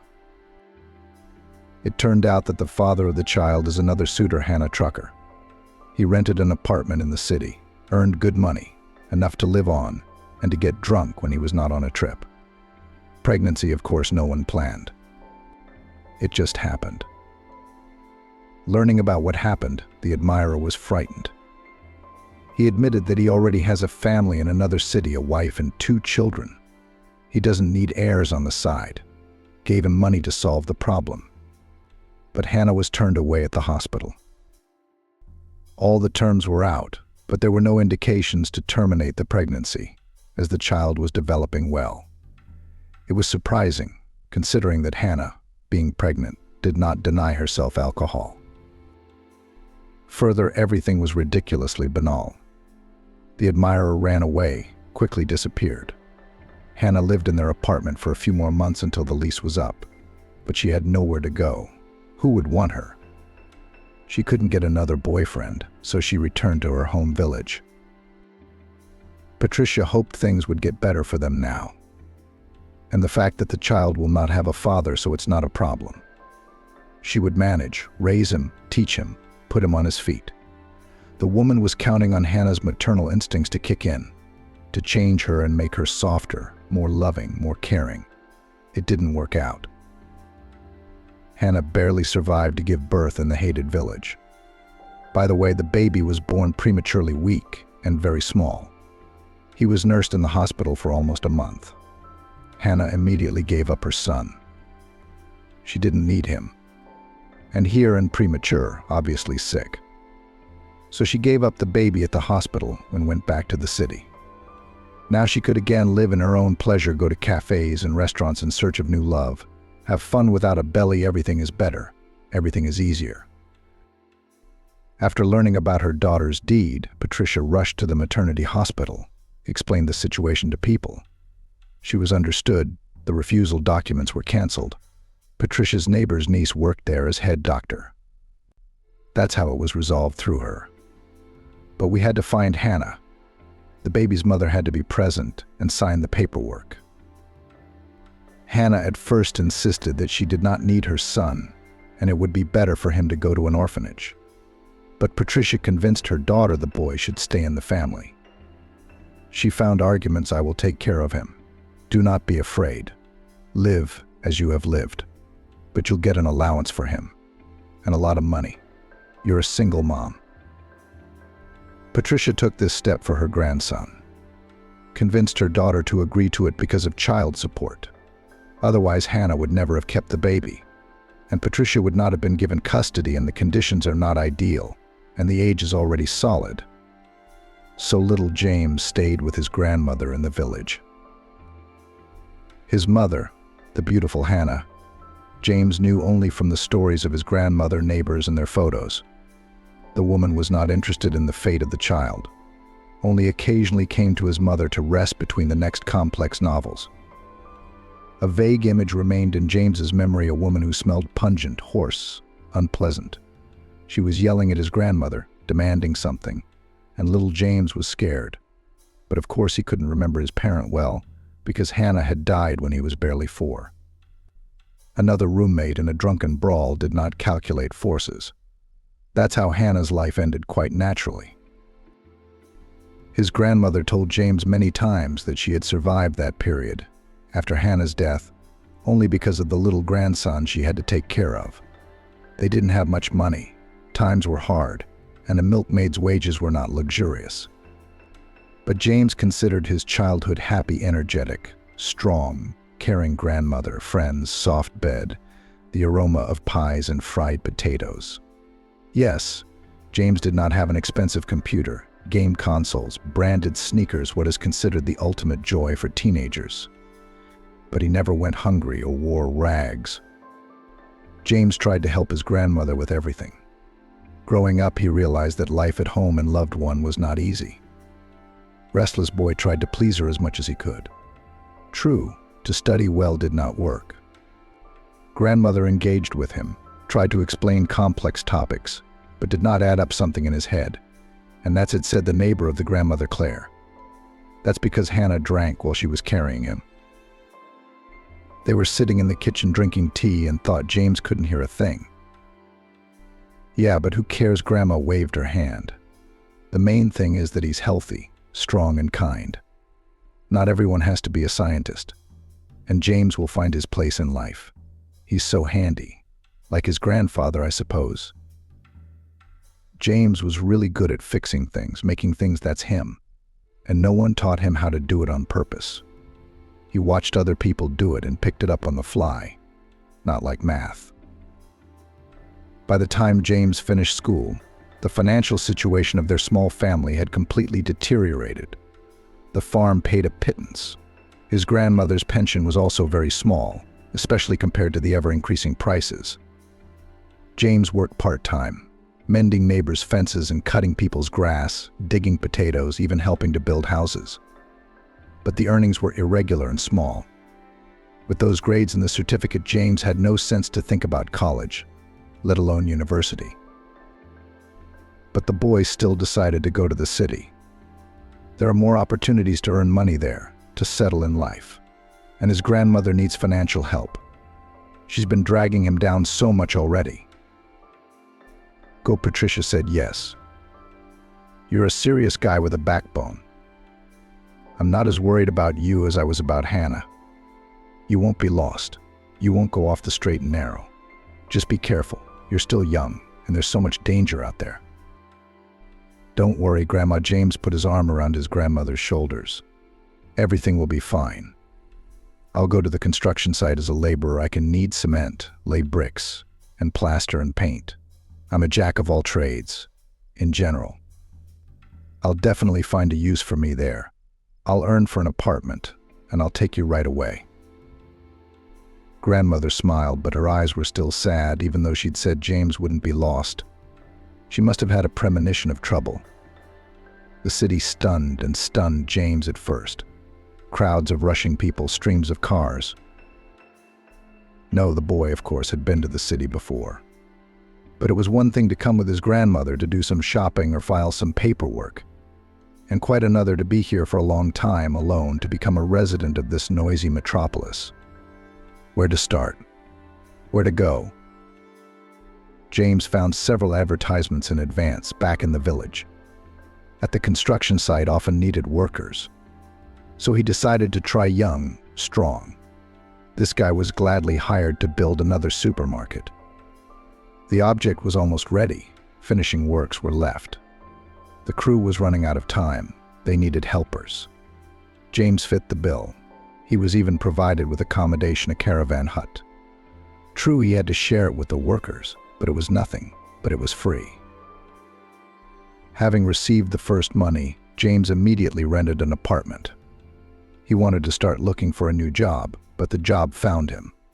One of the workers, who lived with James in the apartment, called him to the new object. They'll pay well, the bearded man assured him.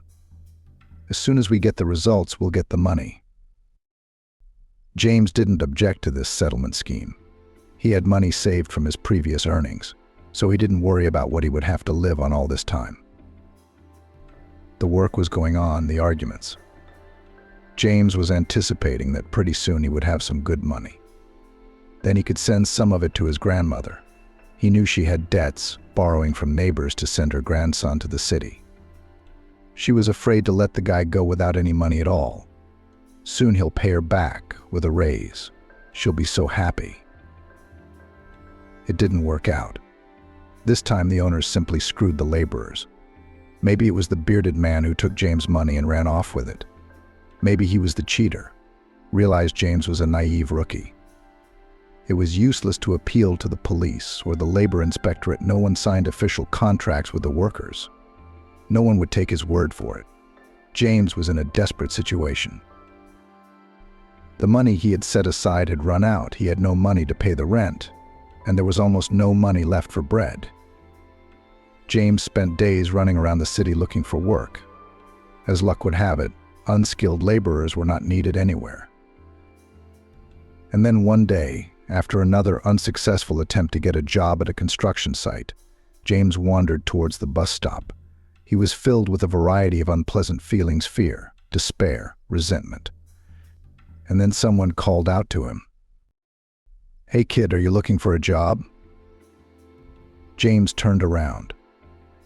Behind him stood two guys about 25 years old, tall, tanned to black. They were construction laborers.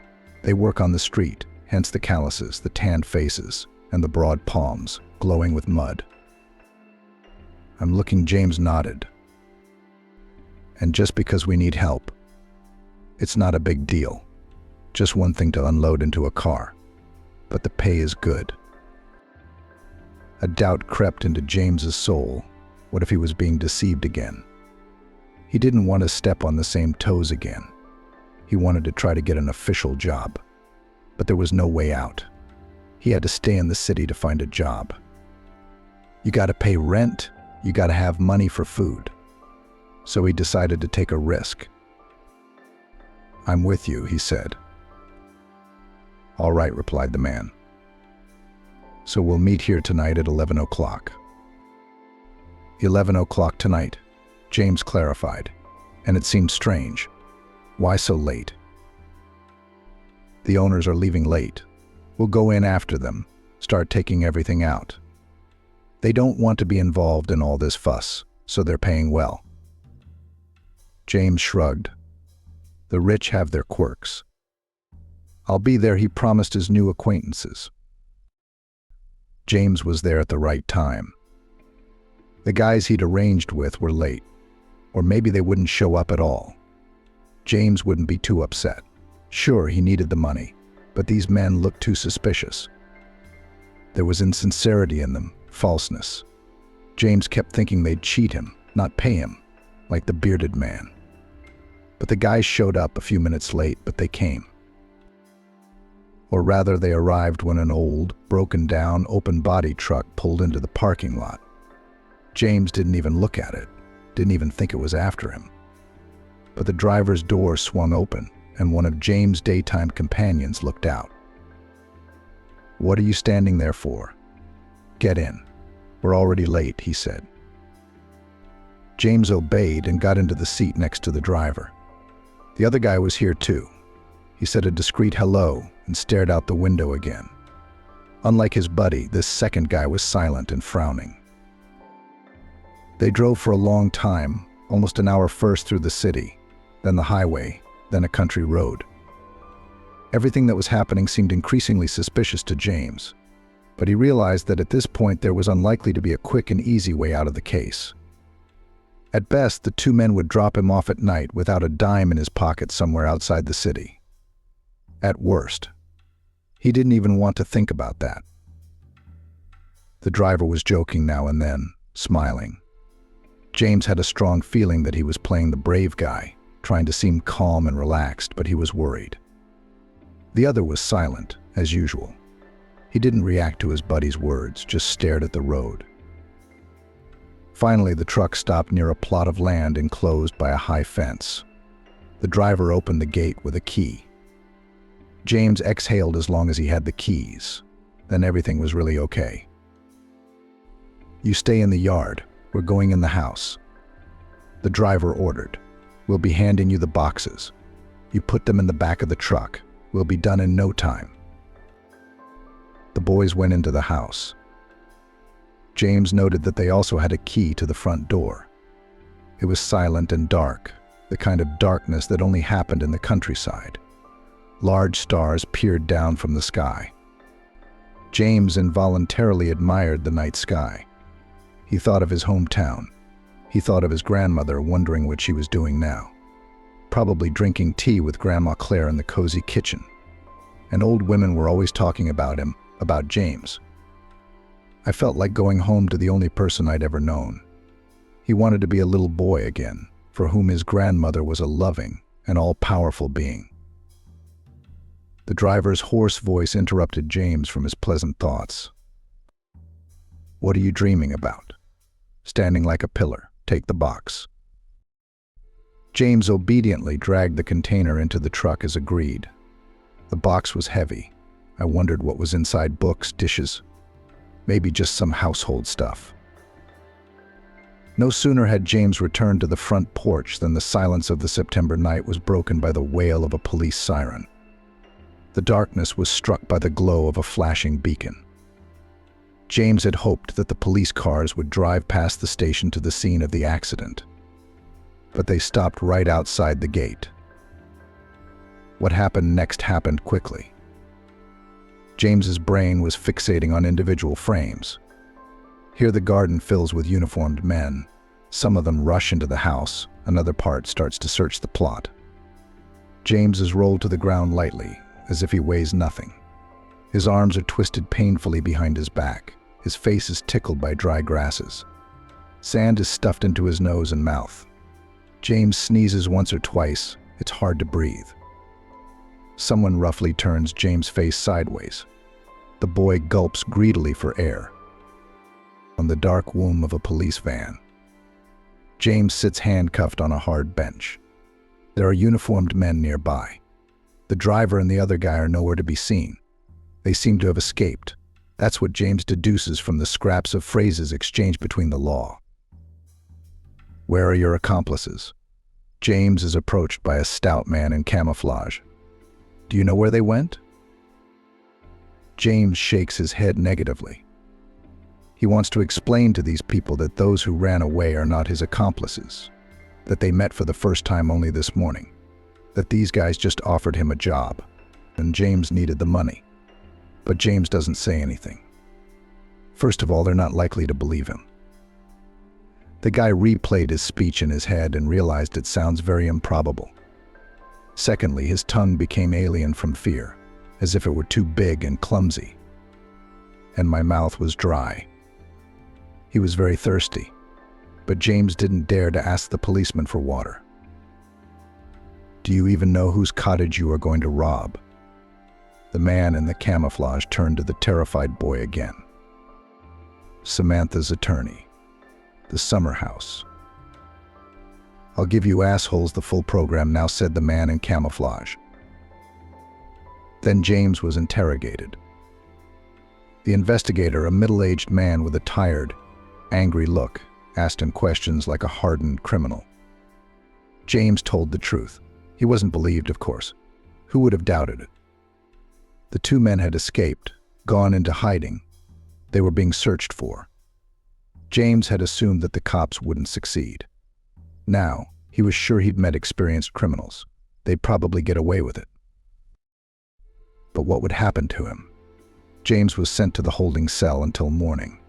Black cell, hard bunks. A very special, indescribable odor.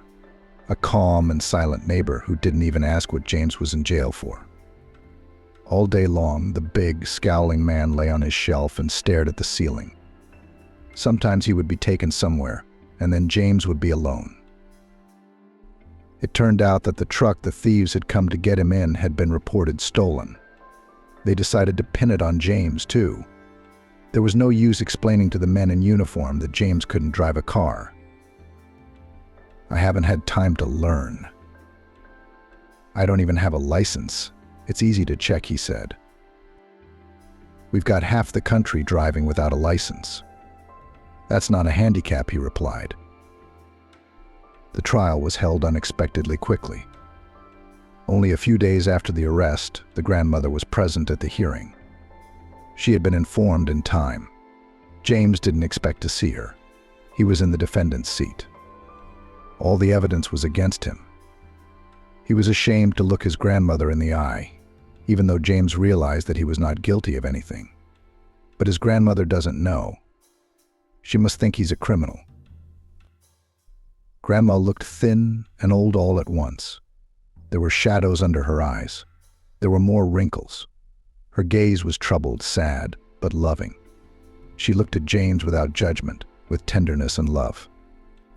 It gave the boy strength. When the judge announced the verdict, James' eyes darkened. He realized he wouldn't be acquitted, but he had hoped for a much lighter sentence. He even secretly wished for house arrest. He wasn't a repeat offender, after all. 8 years in a strict regime colony, the judge's verdict sounded ruthlessly. Grandma gasped, clutched her heart, and grew old before her eyes. So what is it? He's a child, he almost stumbled. He was confused by adult criminals. They tricked him and ran away. It's clear as day, she wailed. And James went to a colony in another region. The long gray days dragged on like twins. Wake up, a meager breakfast, work in the industrial zone, a walk in the cramped prison yard, sometimes searches and inspections. Lunch, dinner, periodic medical examinations. Occasional holidays for the prisoners. The dreary monotony, the peculiar odor, the filth, the despair, the fear. James was always lucky with his neighbors. They were much more human than the guards. Each had his own complicated fate. James, as the youngest, was even pitied in his own way. They realized that it was bad luck for a young, naive boy to meet dangerous people on his way. James now had a lot of time to think. He was going through his universities, getting to know people, getting to know life. Now the guy was clearly realizing how naive and stupid he had been. James wouldn't fall for such a trick again. He'd do things differently. But you don't fight back. Sometimes James had a visit from his grandmother. Each visit, James noticed new wrinkles on her face. The boy was getting older, and his grandmother was getting older. James knew that she now had heart problems, and he realized who was responsible for the illness of his own. Of course, worrying about his grandson did its job, rewarded the grandmother with a serious ailment. She needed an operation, but it cost money. And where to get it? James knew that the grandmother had tried several times to appeal for leniency for her grandson, even hired lawyers. But it hadn't worked out. James had answered to the full extent of the law, and only because the victims included a prosecutor. And those people are known to have a lot of connections. How many times during these 8 years James dreamed of going back to that unfortunate day and refused the offer of two strangers to earn money? His whole life would have turned out differently. "It's okay, grandson. With everything happens," calmed his grandmother. "Calm down, everything will be all right." James tried to be brave in front of her. But she saw everything, understood everything. "You've been duped, it's all right. The price is high, but it's just the beginning of life. When you get out, we'll make up for it. Everything will be fine," she said. James smiled. His grandmother's words made him feel lighter and warmer. And it really did feel like everything would work out. The main thing was that he had someone who loved him, who waited, who would never deceive or betray him. And then his grandmother suddenly disappeared. James was worried when she didn't show up for his birthday. Usually she always showed up by that date, and then there was no sign of her. His grandmother's phone didn't answer. James asked the guards several times for permission to use his cell phone. The guards were kind people too, even though they weren't supposed to be. They let the prisoners make calls. But these calls were useless. Just long beeps, that's all. And then James finally got called to the visiting room. The guy flew there like he was on wings. He was relieved. He imagined hugging his grandmother, telling her he missed her so much. But on the familiar gray sofa sat his neighbor, Grandma Claire. She was tense, anxious. "Hello, James," she said, hugging her neighbor awkwardly. "You've lost a lot of weight. Don't they feed you here?" Then, in a broken voice, wiping her eyes with her handkerchief, Grandma Claire told James the terrible news. "Patricia's dead. She had a heart attack. So the ambulance didn't get here in time. How was I supposed to wait for you? I was dreaming, making plans," sobbed Grandma Claire. You could see that she had not yet come to terms with the loss of her friend neighbor. "I couldn't wait. The neighbors organized the funeral. I thought someone was trying to get you to go and say goodbye to your grandmother. No way.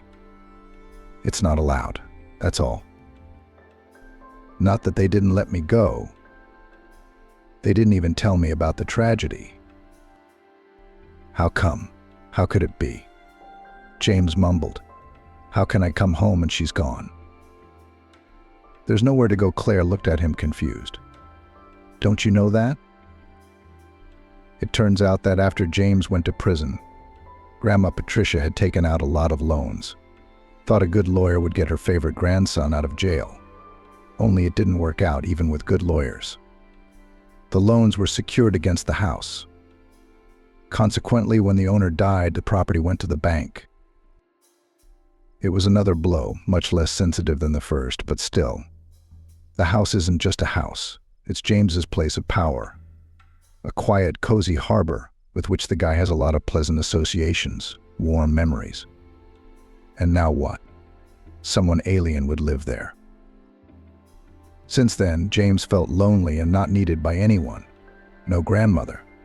Then why is he on this earth? What for? He used to think to please his grandmother, to watch over her in her old age. He was working hard for her, striving for something. Now what's it all for? But you've got to make a living. So James adapted to the cold and darkness of prison. He ate, slept, worked, everything was automatic. His mind was constantly replaying scenes from his childhood, when his grandmother was still young and strong. And he promised her that he would support his grandmother in her old age. But the grandmother never lived to be old. Liberation did not bring the expected joy. Rather the opposite. Where to go, what to do, where to sleep, what to eat. There were more questions than answers. At least James had a small amount of money saved up over the years of working in the industrial zone. He went to the city with it. Where else? He's bruised. James realized that no one was waiting for him in the village. Even though Grandma Claire said she'd be willing to take him in. She invited him to visit her after his release, but the guy realized that these were just polite words. Why would she want a felon in her house? In the city, James spent money on hotel and food. The savings melted away in a week, but it was also the beginning of hard times. There were a lot of things and had to sleep on the street and get into street fights and eat from the dumpster. James got sick a couple times, so he thought he'd never make it. And even was glad of this outcome, but the young body recovered again and again, and no one needed gray, dull, joyless life continued. James tried begging. He got a serious beating for it. It turned out to be a whole business, and you can't just enter it by choice. The guy went through the dumpsters and the bins near restaurants and cafes. There was always something to eat, and in the city dump you could find clothes in season. James didn't even want to think about what he'd become. A dirty, ragged bum. If his grandmother had seen him. No, this wasn't how he'd imagined growing up. He was disgusted with himself. Then one day James was walking past a house under construction and noticed that the workers weren't laying the tiles correctly. It turned out that not all the construction skills were out of his head yet. The foreman was surprised, looking at the homeless man incredulously. Then followed his advice, appreciated the result, smiled, and the unbelievable happened. James was offered a job. Of course, he jumped at the opportunity. The foreman's name was Henry. He had his own small construction company. The guys were engaged in minor repairs, construction of small buildings, and the crew needed some smart guys. So James got a job. The pay, of course, was not much, but the man was happy about it. After so many years of hunger and wandering, a permanent job seemed like a gift from fate. Henry appreciated James for his diligence and dexterity. Over time, he learned the young man's story and helped him settle into life a little. For example, he told him that it was not necessary to rent a whole apartment or live in a hotel. It was too expensive. It is much more profitable in James's position to sleep in a hostel. It turns out that in the city there are such budget lodgings, huge rooms filled with bunk beds. To rent a place for the night in such an establishment cost a penny. Now James was falling asleep in a warm bed. Dozens of neighbors snored around him, but that didn't bother the man, who was used to much harsher conditions. James had a job to do. He no longer slept outside, and Henry had become something of a mentor to the man who'd been thrown to the wayside, helping him with paperwork, big purchases, hospitalizations, and so on. Henry advised James to start saving for his own place. You can't stay in a hostel forever. A man needs his own place, even if not a luxurious apartment, but at least a small one on the outskirts, so that there was a place to lay his head. And James began to save little by little, month by month. The man always kept his savings with him. He made a secret pocket in his shirt. When Henry found out about it, he grabbed his head. Are you out of your mind? Who does that? How? James didn't understand. Where am I supposed to leave them? Like burying a treasure in the ground in the woods? Not as treasure, but as a deposit. You and I are going to open a bank account. James was afraid to entrust his hard-earned money to a bank. He'd been cheated many times in his life, and brutally so. But Henry convinced him, and now homeless James even had his own account. The man funded it with regularity. The numbers kept climbing. Someday James would be able to realize his dream and buy a house or an apartment. Living in a hostel had its advantages. James often met a variety of people, amazing fates, sometimes complicated, sometimes even scary. Lots of different stories. People in the hostel were like fellow travelers on trains, generously sharing details of their life stories with each other. It was fascinating. James regretted that he'd never learned to read and write. If he had been able to write well, he would have published a thick collection of stories. People would be interested in reading about the lives of others. Some of the stories were a veritable treasure trove of wisdom and experience. One day, the bunk shelf next to James's bed was occupied by a new neighbor. He was a man a little older than James himself. He didn't come alone, but with a boy about 6 years old. The child and the man looked uncannily alike.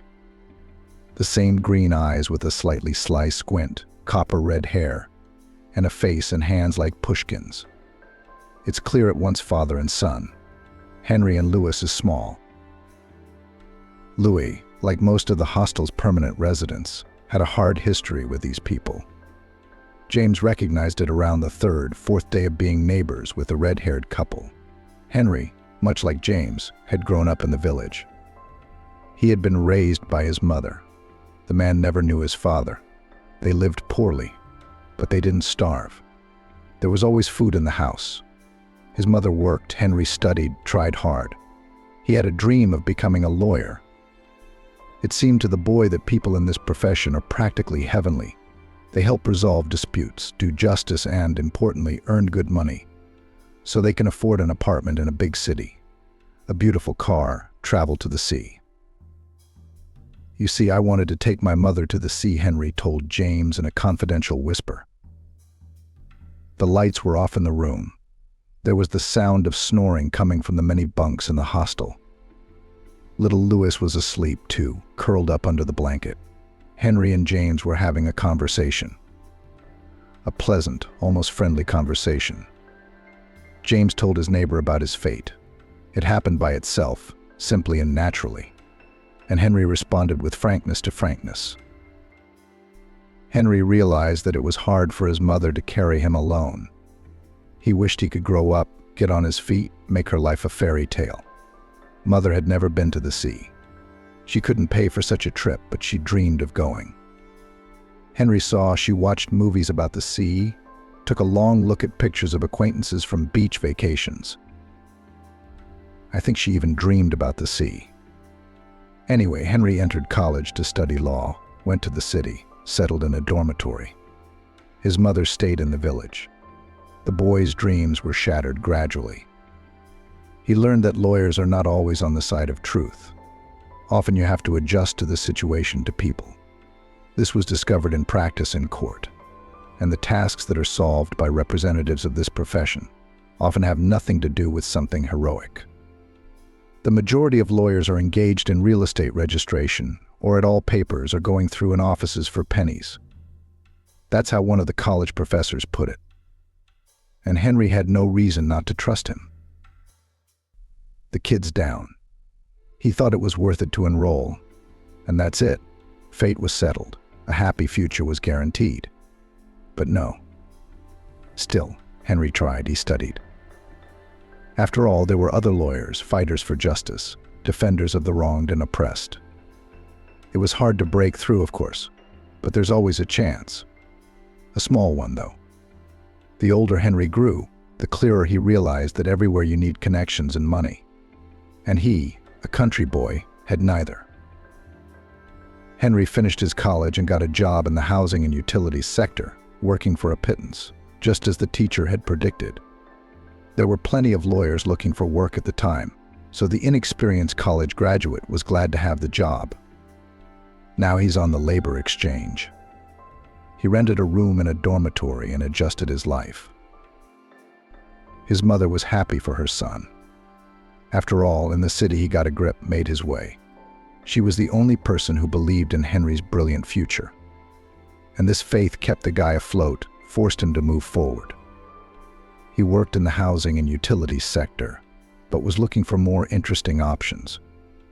No luck, though. All the good jobs were occupied firmly and for a long time. It seems that there were even queues of the right people for them. But Henry tried not to be discouraged. He had little doubt that sooner or later luck would smile on him. And then his mother died. Henry lowered his head.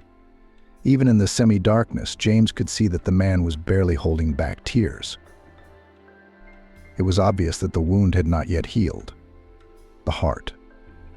And as the doctor said later, he should have gone to the hospital for surgery a long time ago. And Mom. She kept thinking it would go away, taking pills, putting off going to the hospital. I know why they wouldn't let her off work. No, of course they would have. Sick leave, sick leave. But while she was getting treatment, they would have fired her somehow. They'd find a way. It's happened in our village before.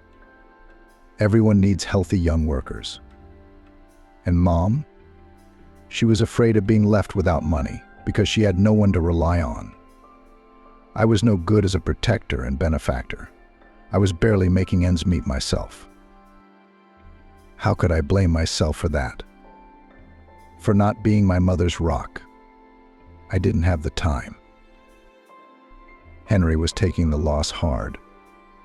The realization came gradually. James understood his tablemate as well as anyone. Henry's story seemed to take him back to the time when he was suddenly without his grandmother. James had felt the same way, and he too had blamed himself endlessly for not keeping his loved ones safe. I don't know what would have happened to me in the end, Henry continued. Maybe I would have lived like a robot. Maybe I would have done something stupid. All sorts of thoughts were running through my head at the time. It's hard to even think about it now. But then Shelley came into my life. And everything started to, I don't even know how to explain it. Anyway, she got me out. Shelley got a job as a janitor at the same utility company where Henry worked. She was a sweet, modest girl with constantly troubled gray eyes framed by fluffy eyelashes. Henry didn't notice her at first. Newcomers often showed up and then left. The turnover was due to a combination of heavy workloads, neglectful bosses, and very modest salaries. But one day the guy literally bumped into Shelley in the hallway. He was in a hurry to get to the next office and bumped into a girl moving toward him. How did he not notice? Shelley gasped. Henry grabbed her by the shoulders, holding her up so she wouldn't fall. "I'm sorry," he mumbled. He was about to continue on his way when he saw her eyes. No, of course, Henry had met Shelley before in the yard at work, in line at the cash register, and in general. He'd glimpsed her in the cafeteria, but he'd never noticed her. After his mother's death, everything around him was gray and inexpressive. There was little that interested Henry, little that attracted his attention. But those eyes were bottomless lakes, impossible to look away from. Touching eyes like a Disney cartoon. So much anxiety in them, so much awe. Henry suddenly felt like someone strong, confident, almost omnipotent. He wanted to be near her, to take care of her, to protect her from the dangers of this life. For the first time since the tragedy, the boys suddenly felt alive. They stopped right there in the corridor. Each of them had forgotten where they were going. Henry apologized for running into the girl, smiled. Shelley began to assure him it was no big deal. Word by word, and somehow the young people agreed to go on their first date. That's the story of an acquaintance. It soon became clear that Shelley and Henry had a lot in common. First, they were the same age. Secondly, at their young ages, both are already having to make their own way in this life. Neither Shelley nor Henry had any older relatives ready to help them in life, to become mentors and support, or close friends. That's just the way it is. Shelley grew up in an orphanage. She knew nothing about her parents except that both were alcoholics on the street. That's the characterization the teacher used when she told the girl about her past. The child was taken away from the marginalized couple because the girl was in danger with her parents. Did these people love her? Were they trying to bring her back? Shelley didn't know for sure, but she assumed not. Because if to other pupils at least sometimes someone came swollen, unkempt mothers with dirty lollipops, strange-looking homeless fathers, decrepit grandmothers lowered, lost, but still relatives and not indifferent people, then Shelley in general nobody and never visited. And she wanted to see her own, to feel their love. The girl would forgive these people everything, would accept them and understand. But no one came. Life in the orphanage was not easy. Cruel children, angry teachers. Quiet, humble Shelley had a hard time. She lived her life waiting for the next blow, the next bullying. The kids sensed the quiet ones and used them for their own amusement. Shelley was locked in a dark bathroom at night. She was robbed of New Year's gifts donated to orphanages from the city government. Her clothes were often stained with paint or plasticine. More than once Shelley was beaten just to show her strength and superiority. And the girl could neither fight back nor complain. One day Shelley told the teachers about the bullying of her peers. She herself was blamed. Adults said that she needed to be more communicative. She needed to find a common language with other people. Scared her with diagnoses. But the offenders were punished. But Shelley didn't feel any better. On the contrary, she was then spotted in the yard, dragged behind the gazebo and beaten again for complaining. The girl never asked adults for help again.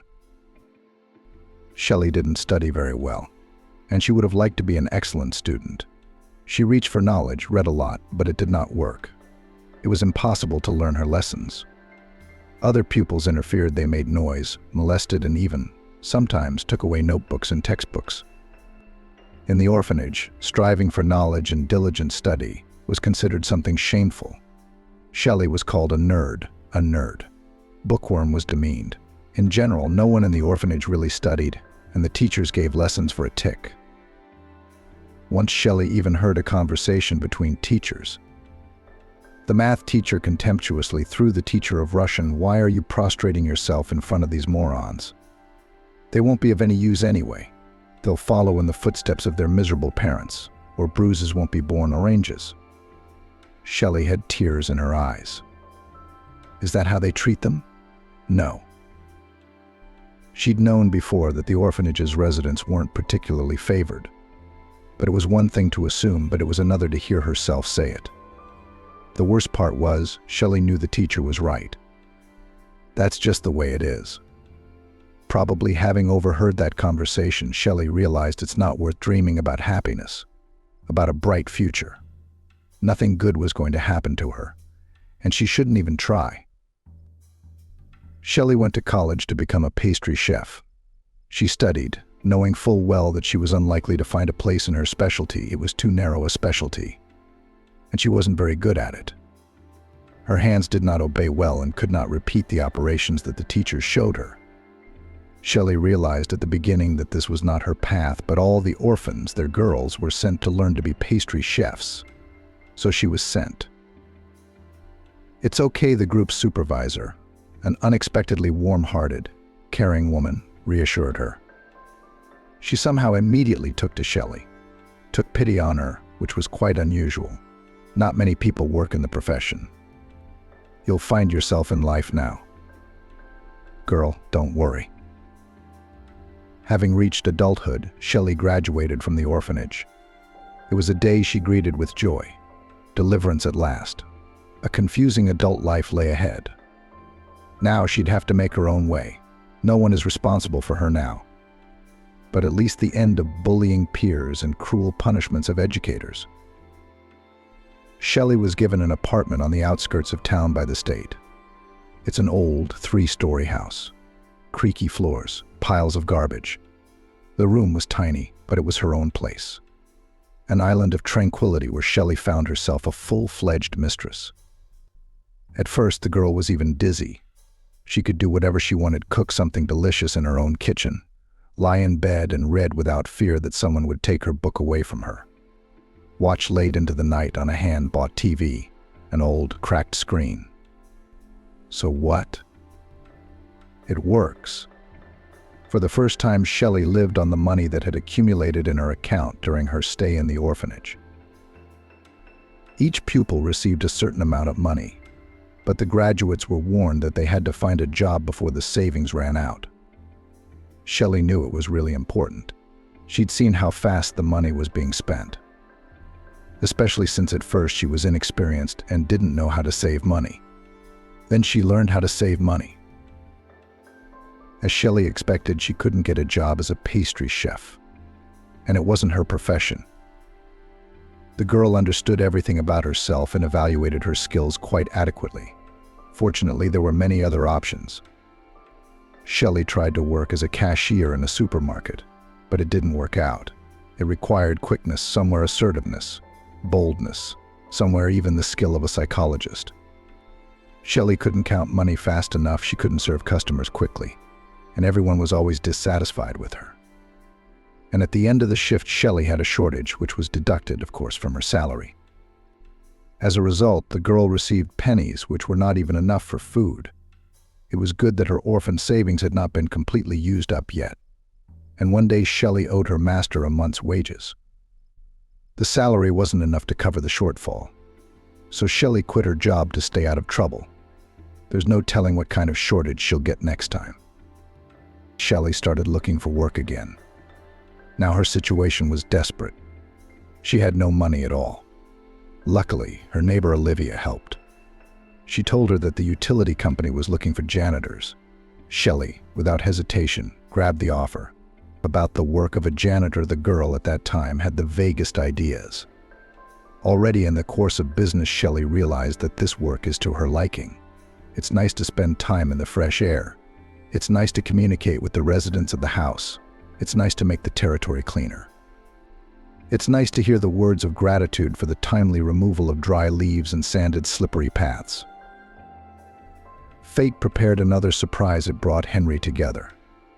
Young people who were all alone in the world suddenly found each other, and it was happiness for both of them.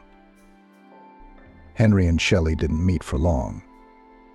A couple of months after they met, they had already formalized their relationship and started living together in a small apartment. Shelley was happy to have Henry's hand as a man, and the house became even cozier and more comfortable. The young husband had split the ceilings, painted the walls, fixed a long leaking faucet, even replaced the wiring. He loved fixing up their dwelling. Shelley took care of Henry, cooked him delicious lunches and dinners, ironed his shirts, and most importantly, was interested in how his day was going. Perhaps that was the most enjoyable part. Both Shelley and Henry felt important, needed, loved. Now they were not alone on the entire planet. Life took on a whole new color. And then a wonderful thing happened. Shelley told her husband that she was expecting a child. The couple didn't seem to be planning an heir so soon, but the news made them both happy, of course, and it was scary how they would cope with the baby. They do not have anyone who would help, who would prompt, and whether they have enough money for such a luxury. And yet joyful emotions clearly prevailed in the range of stormy feelings of the future parents. Henry took a risky step. He quit his job at the housing and utilities company, which paid pennies, and got a job as a lawyer for a private lawyer. The latter offered him a much more respectable salary, but also more work. He had to study a lot, to understand the nuances of complicated cases, to sit in the office late into the night. Henry did it so that Shelley could quit her job. He rightly believed that the physical labor of janitorial work could be bad for the pregnancy. The man's salary was now quite high, but he was a private citizen. His business had its ups and downs and was sometimes jeopardized. Still, Henry didn't regret his decision. Shelley settled down at home and took over the household. Both spouses looked forward to the arrival of the baby.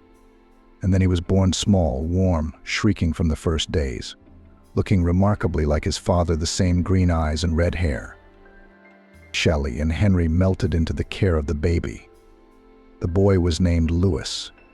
Shelley had decided that. It was the name of one of her favorite book characters. Henry didn't mind Louis, a wonderful name. It turned out that a baby was really quite expensive. Diapers, special food, clothes that the baby grew out of lightning fast. Not to mention medicines, strollers, cribs, toys. Henry was getting by. He worked hard just so his family wouldn't need anything. They had food, they had necessities, they paid their rent. Of course, the young family couldn't afford anything extra. Trips to the sea, dinners in restaurants, expensive gadgets, all this was still inaccessible. But the spouses were not discouraged. It seemed to both of them that everything was still ahead of them. Shelley was busy with the baby in the house. Henry was working, and all would have been well, except that with Louis' arrival, Shelley's cramped apartment had become a mess.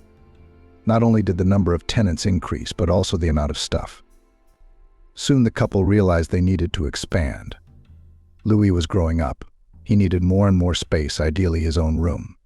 A studio apartment would do, but then at least it would be newer and more spacious. And the family didn't particularly like the neighborhood. School and kindergarten were far away. The nearest bus stop was also about a 15-minute walk away. That's okay in the summer, but in the winter, it's a long walk. So Henry and Shelley thought about it and decided they needed a mortgage.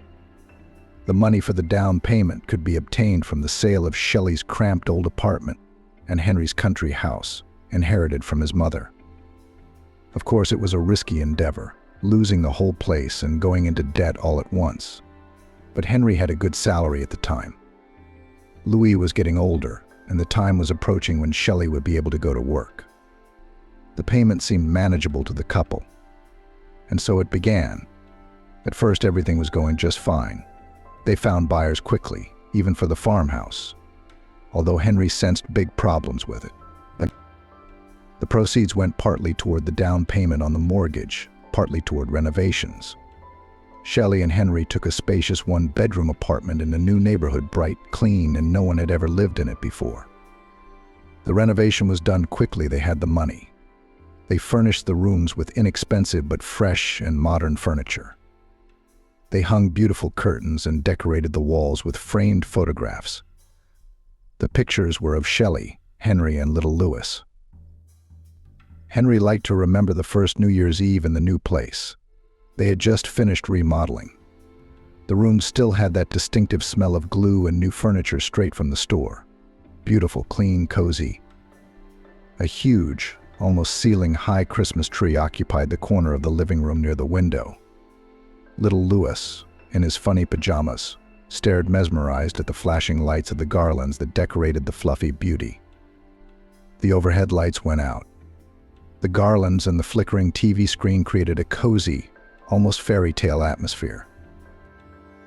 Henry looked at his wife and son sitting on the couch and at the neatly set table with incredibly tasty dishes, potatoes and chicken, salads, fruit, and of course champagne. What's New Year's Eve without champagne?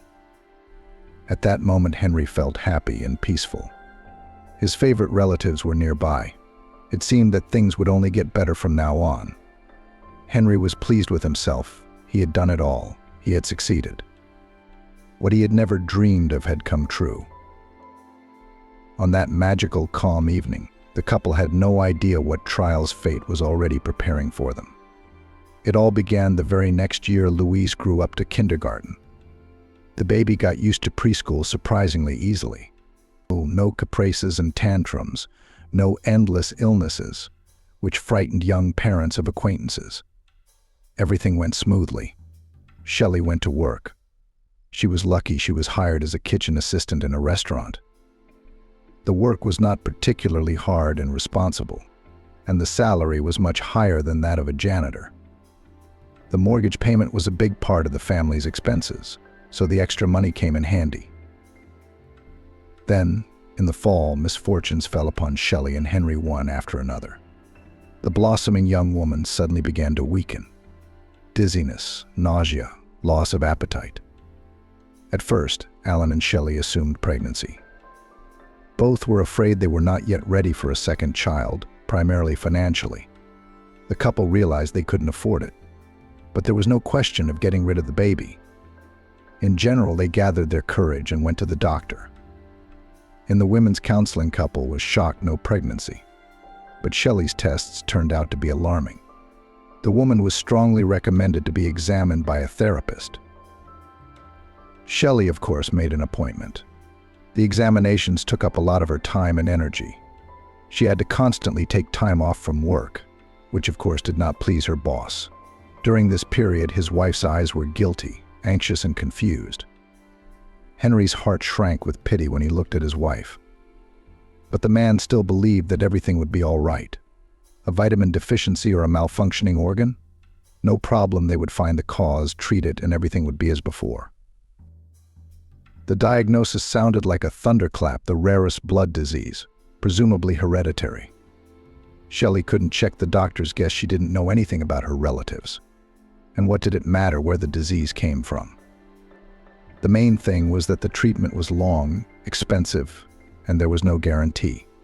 Doctors with ruthless truthfulness immediately outlined the most likely scenario. Most likely the disease, despite treatment, will progress. All medical manipulations can only briefly delay the inevitable. Shelley was quite resistant to her diagnosis, or maybe she was just pretending to be, braving it for the sake of her husband and son. Henry, on the other hand, felt like he'd been hit over the head with a sandbag. For a long time he felt stunned, completely disoriented. How could it be?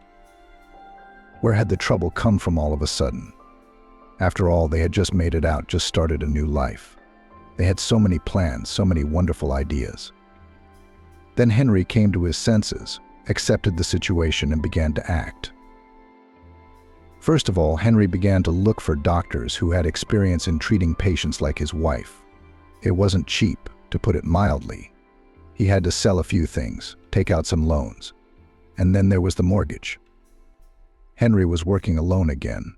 Shelley was weakened, and the treatment was taking up most of her time. Louis was happy, not sick, well-behaved, more and more conscious and independent.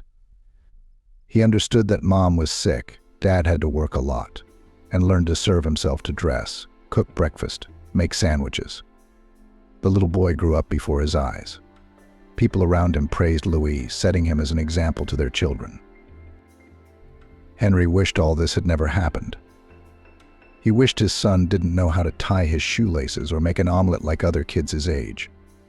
Shelley wasn't helped by the medical treatment they could afford. The family went into debt, but it was all for nothing. The young woman was fading, a pale shadow of herself. Henry pounded the thresholds of charitable foundations, tried to get the advice of eminent professors. The latter sometimes succeeded. Only these luminaries of medicine divorced their hands. Shelley's disease was poorly understood, unpredictable. No one knew how to help the young woman. Conventional treatments had little effect on her.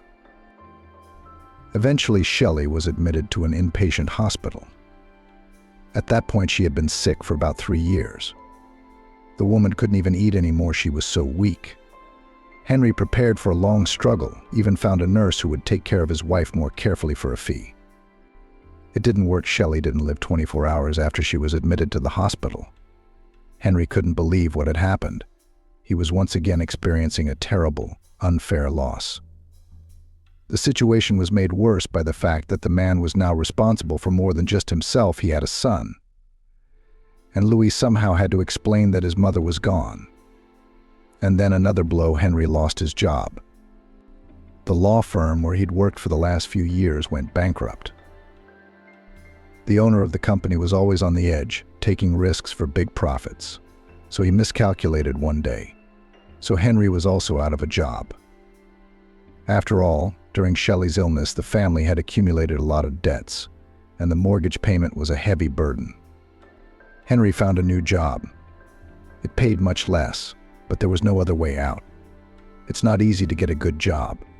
That time Henry was lucky to find a high-paying job, or unlucky because his earnings were so unstable.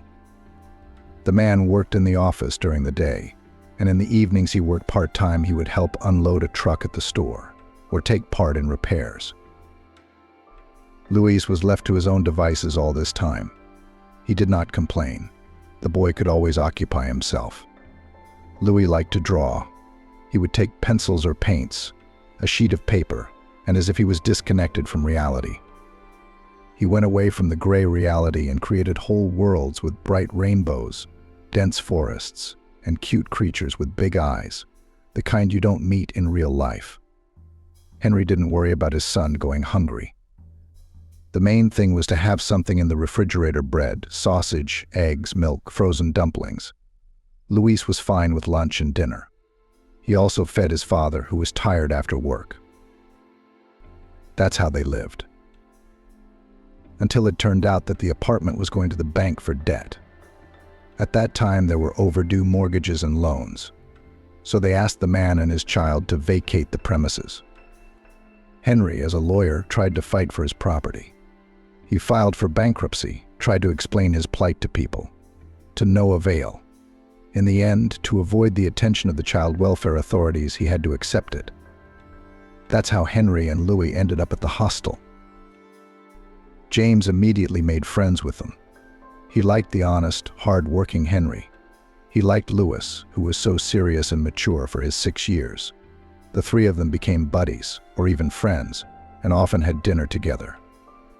James occasionally took Louis for walks. Henry worked a lot, and sitting in a dark hostel was boring for the child. So James took Louis for walks. They talked about everything in the world, discussed different situations, told each other something about themselves. James learned that Louis really wants to become an artist. But the little boy realized that to do that, he had to study. Also, Louis knew that his father did not have money and time to take him to circles or to art school, and that made Louis sad. But the kid did not lose heart, thinking that he would go to the first grade, and there would probably be free classes for students. School was just around the corner, less than a year away. If Louis was looking forward to the start of school with joyful anticipation, his father feared the moment. Because then his and Louis' small homeless family was guaranteed to be on the radar of the child welfare authorities. A child should have a home, a workplace, a bed. And little Louis is living in a hostel.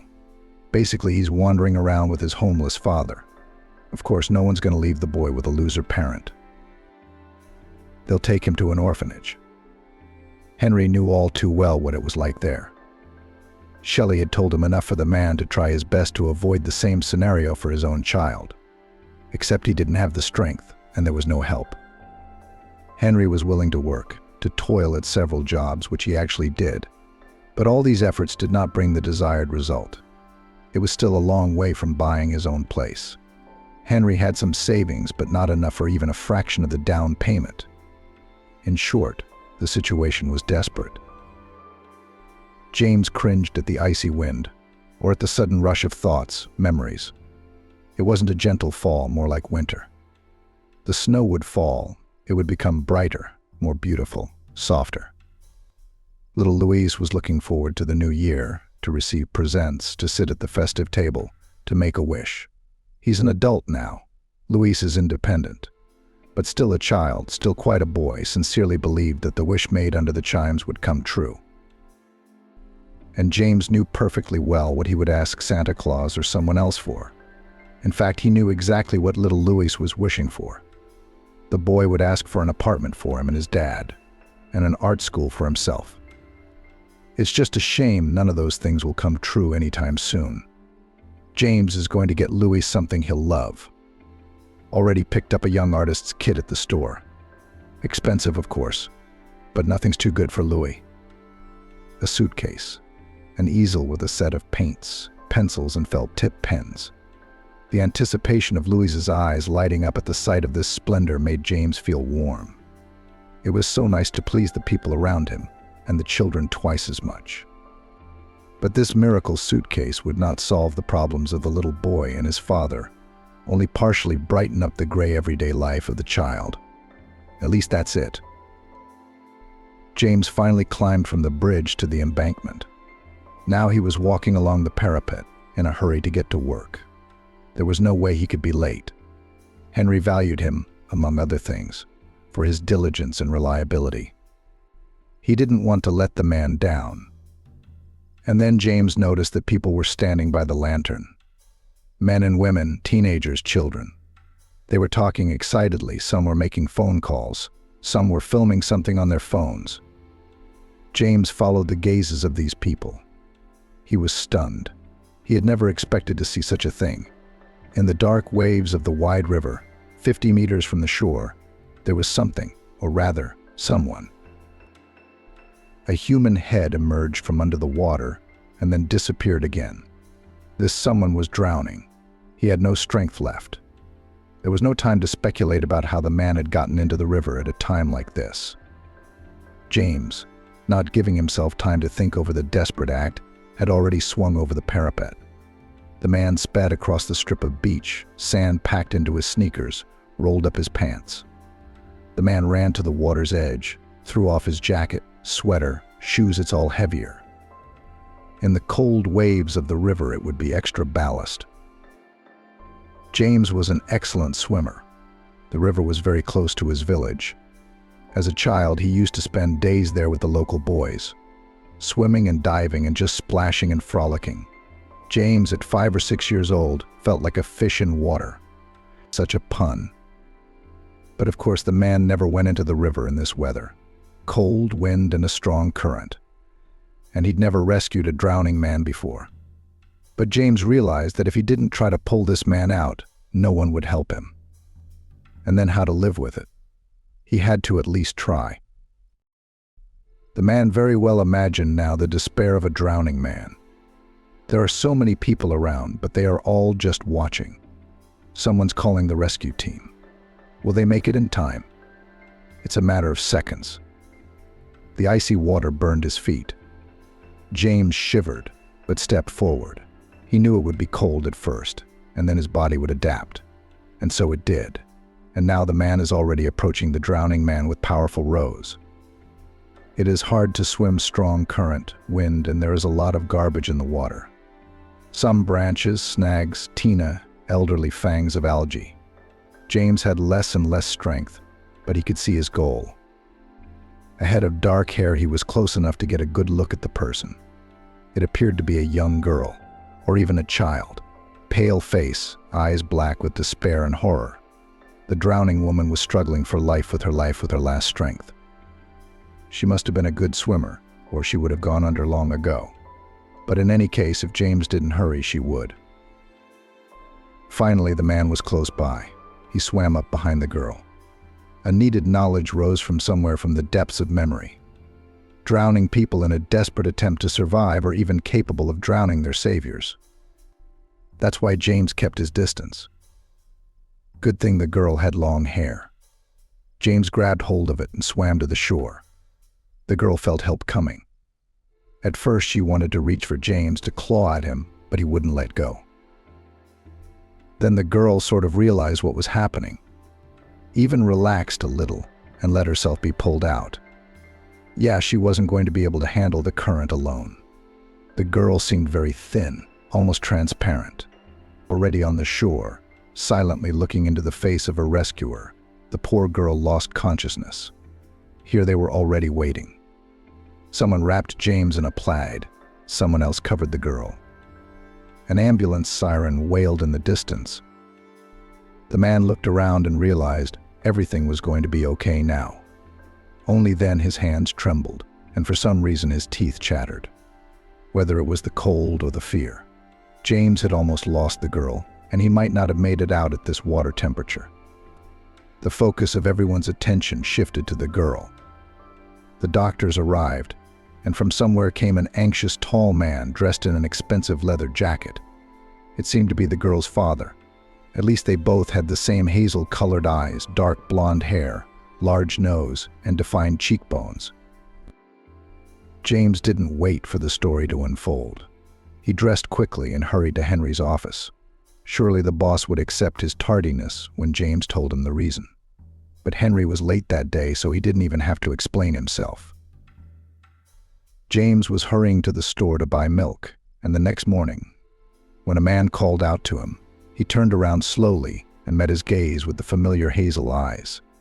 In front of him was a man in a stylish leather jacket. The girl's father, who had somehow ended up in the water that day. "I finally found you," the man smiled, holding out his hand to James. "It wasn't easy. My name is Bob. I'm the father of the teenager you rescued." "Hello," James muttered. He knew the man wanted to thank him.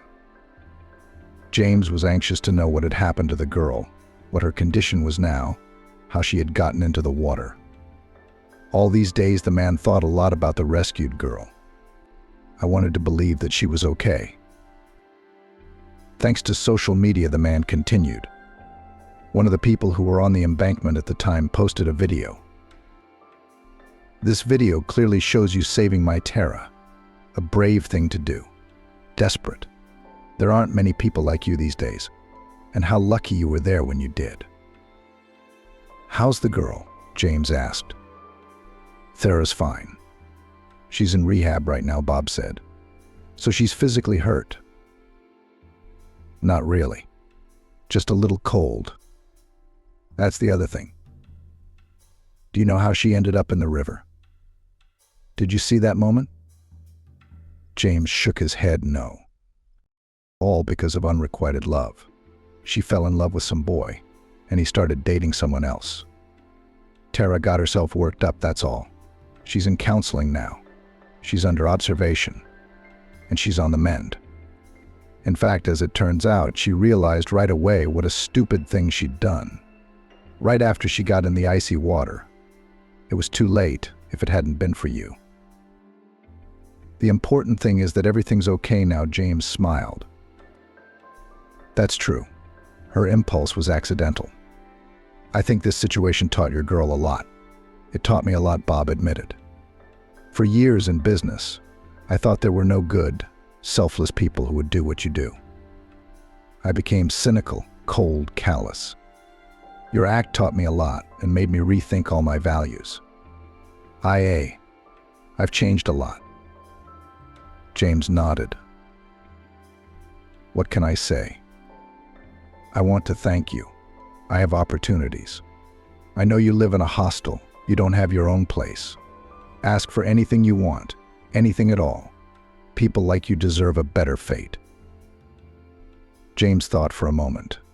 He remembered Henry's worried eyes when he received his notice from the guardianship authorities, and he remembered little Louis talking excitedly about his dream of becoming an artist. My life suits me just fine, James said at last. But there is one person, a little person, who could use your help. He smiled and spread his arms out to catch the boy, hugging him as he liked. I won first place in the town drawing contest with my drawing of space. Remember I showed it to you?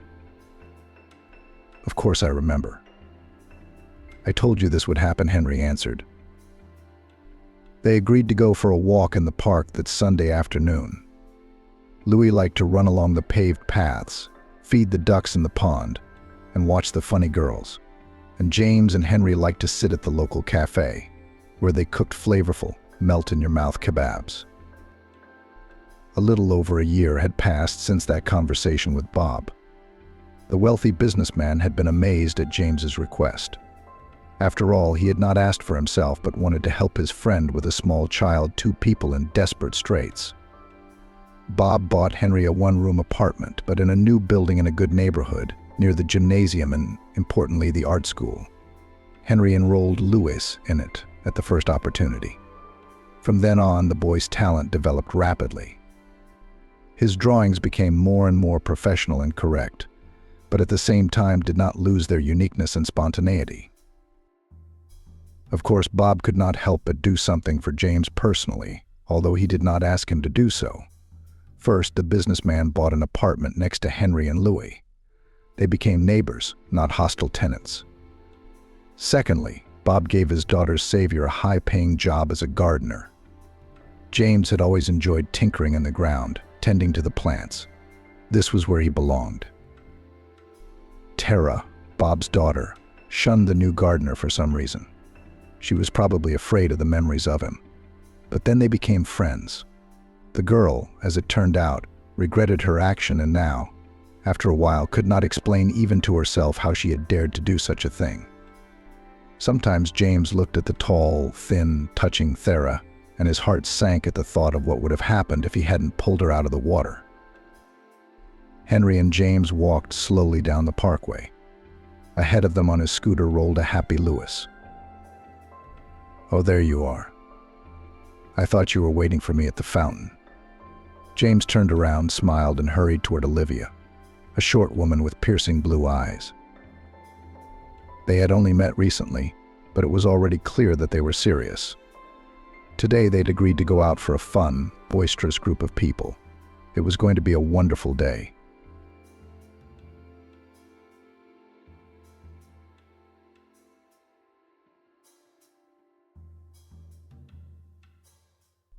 Two women were returning from the store with heavy bags. They lived in the neighborhood, and it was a long walk from the store. But that didn't upset the neighbors, who were known in town as Mrs. Jessica and Mrs. Carolyn. They had much to discuss. Mrs.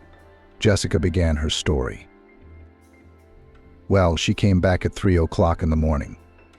Stephen brought her back and picked up his granddaughter from the hospital on the way. Mrs. Caroline gasped. What kind of baby did she have? The third or the fourth? Carolyn, don't distract me. You're distracting me. Are you interested or not? Mrs. Jessica asked. Let me finish. Anyway, Stephen brought her in at 3 in the morning with her newborn granddaughter. And she has a belly, the granddaughter. Come on, did the granddaughter give birth on her own? Her belly, did she give birth? Yes, Carolyn. Mrs. Jessica exclaimed in delight. The news was out of the blue. The whole town knew the Zvonarov family. However, they did not have many residents, and everyone knew everyone. But the daughter was something of a local celebrity. At last her grandmother will stop being so uppity, said Mrs. Caroline gloatingly. She's been playing the blue-blooded girl for years. She's lived here for years, and when you look at her, you can tell she's from the city. Mrs. Jessica laughed. You don't say. She's been walking around town all her life, sticking her nose up, like she's better than us, and she's got a granddaughter herself. Didn't she leave to go to college, to study veterinary medicine? So we learned. The neighbors laughed again. Who's the father, Mrs. Carolyn asked. Mrs. Jessica waved her hand. Look for the wind in the field. What a thing to do. By the time they reached their homes, the fresh gossip had been discussed on all sides. But the women already knew that as soon as they got home and put the groceries they had bought on the refrigerator shelves, they would each pick up their cell phones and start calling everyone they knew. So soon the whole town would know about it. Jessica has loved animals since she was 5 years old. She found a sparrow with a broken wing in the street. Probably one of the local boys had hit it with a slingshot. But the bird managed to fly away from its offender and get to the lilac bushes under which the girl was playing. Jessica brought the sparrow to her grandmother.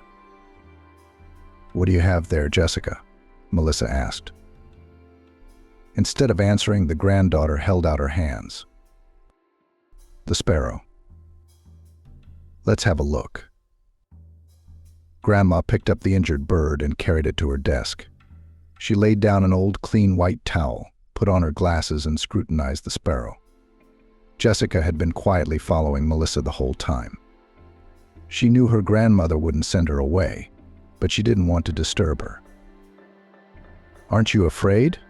Melissa asked. No, Jessica answered boldly. Her grandmother looked at her fondly. Huge blue eyes, black hair braided into 2 pigtails. She looks just like her mother at that age, Melissa thought.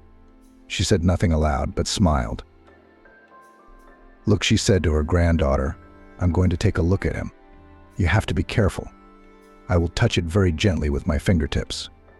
See? Yes, Grandma. Well, his head, torso, and legs are intact. The left wing is intact, but the right wing is bruised. Will you fix him, Grandma? I'll do my best, honey. We'll have to fix the wing so it'll reattach. And we've got to get this poor bastard into a warm, dry place, fed and watered. You'll help me take care of him, won't you? Yes, Grandma. Jessica was happy.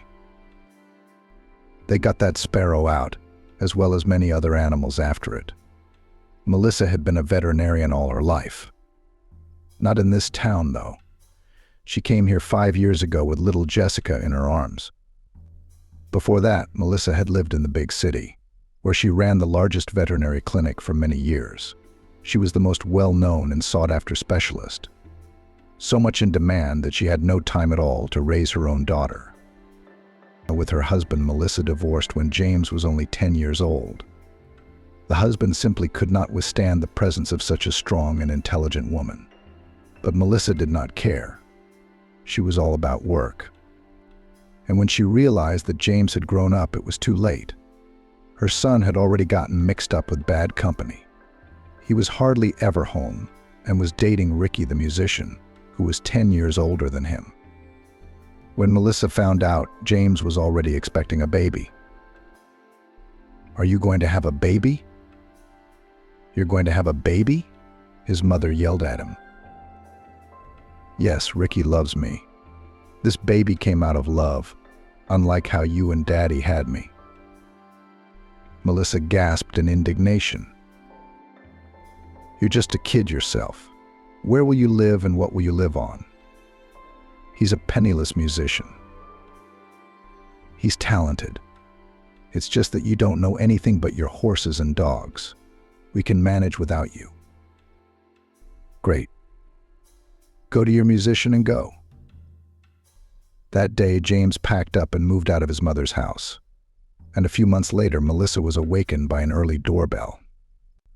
On the doorstep lay a baby wrapped in several blankets and a note: "You were right. I'm too young to be a father, and going on tour with an infant is inconvenient. If you don't want to raise him, give him to an orphanage. I don't care." When Melissa read that, it was as if something inside her broke. Over the next week, she quit her job, sold her city apartment, and bought a house in a remote village. She figured she had enough savings for the rest of her life. Melissa was determined not to make the same mistake a second time. She would raise her grandson in love and understanding. He would grow up to be a good boy, kind, gentle, affectionate. He will not throw himself at the first musician he meets, because he lacks love from people close to him. Melissa will do anything to replace his father and mother. "I want to be a veterinarian too, just like you," Grandma Lillian declared when she turned 10. Melissa smiled. "Of course, I'm very glad you want to follow in my footsteps. But there are so many exciting new professions in the world. You don't have to be a veterinarian. You can become anything you want: a teacher, an astronaut, an actress." The granddaughter shook her head. "I love animals, and I love it when they get well." Grandma thought for a moment. "Good. I'll try to teach you everything I know. But when you grow up and finish school, you will still have to go to the city, enter the university and study there for a few years." The girl listened to her attentively. "Okay, Grandma," she said with a seriousness unusual for a 10-year-old child. "I will study with you and then at the university." Melissa smiled and nodded. From that day on, she began to make contacts with the villagers.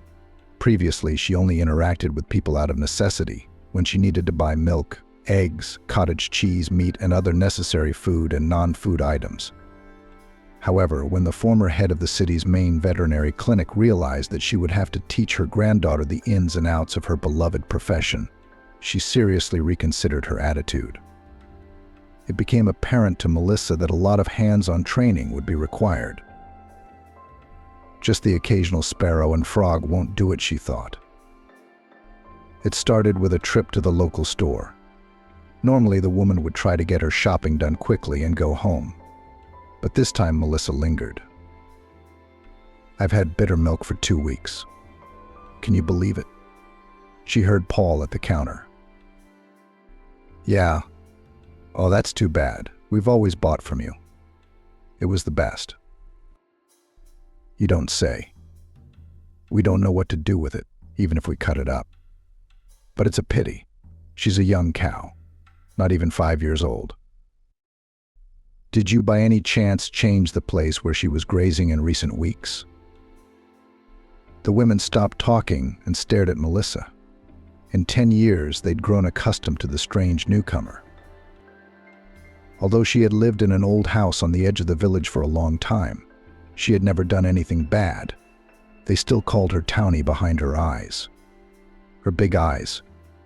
Lillian's granddaughter went to school with the other children and was no different from them. But her grandmother Melissa always showed that she was different. She never said hello to anyone, never talked to anyone. She never invited anyone to visit her. That's why the day when she suddenly spoke to the locals herself went down in the history of the village. Yes, said the landlady when she had recovered from her surprise. She ate all the grass in her usual place. And my son Paul found a new field. Melissa nodded. Take me there. How? The landlady looked at her questioningly. I rode my motorcycle here. It has a sidecar. If you're not afraid, I'll take you. Great. When they got to the field, Melissa got off the bike and looked at the ground. Here, she said triumphantly, clutching a blade of grass in her hand. This is the cause of your cow's bitter milk. It's not the most common plant in these parts, but there's quite a lot of it in this clearing. Let your son Paul graze the cow elsewhere, and after a while her milk will be as sweet as before. News of Melissa's talent spread through the village in a matter of hours. The very next day, people came to see her about her sick horse. Then she was called to a neighbor whose chickens had suddenly stopped laying. Then she was asked to find out why a 6-month-old piglet had suddenly stopped gaining weight. And everywhere Melissa took her granddaughter Lillian. Strangely, but the little fragile girl was not frightened by the huge animals, nor by what her grandmother sometimes had to do with them.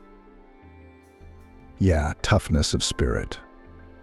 You're like me, Melissa said once when her granddaughter helped her deliver a cow. Lillian looked at her in surprise. We're helping animals, Grandma, Melissa said. That's right. Lillian's education was a success. When the girl turned 15, Melissa started sending her alone for simple cases. When she realized that Lillian was doing well, she began entrusting her with more difficult tasks. Everyone in the village already knew that the girl would finish school and go to the city to study veterinary medicine. You'll come back to us later, won't you? Aunt Caroline once asked Lillian. The girl shrugged her shoulders. I guess I like it here. You should find a good husband, Aunt Caroline said thoughtfully. Lillian blushed. It was too early to think about that. The woman waved her hand. It's never too early to think about it. Stephen's granddaughter has had her second, and she's only 3 years older than you. I mean, look at my youngest, Ryan. He's a hell of a guy. Lillian didn't bother to say that he was famous for his promiscuity and even more for his bragging. I'm just thinking about school for now, she said firmly. Well, you're just like your grandmother, sighed Aunt Caroline. Stephen's been trying to hit on her for 2 years now, and she's still not getting it. They're such a loving family. Lillian thought, but didn't say anything out loud. Even though both Melissa and her daughter were respected in the village, they were still not considered completely their own. The good vets help everyone, but they keep to themselves. Melissa doesn't like to receive guests, and Lillian is unapproachable to the village boys. So what if she's a pretty girl? No, she's a pretty girl. Of course, fragile as a reed. Big blue eyes, long black hair, thick, fluffy eyelashes. But is it really worth it to play hard to get? Lillian walked to the store. Of course, it wasn't healthy to carry heavy things when you were 9 months pregnant, but they were almost out of food at home. And Grandma hadn't been feeling well lately.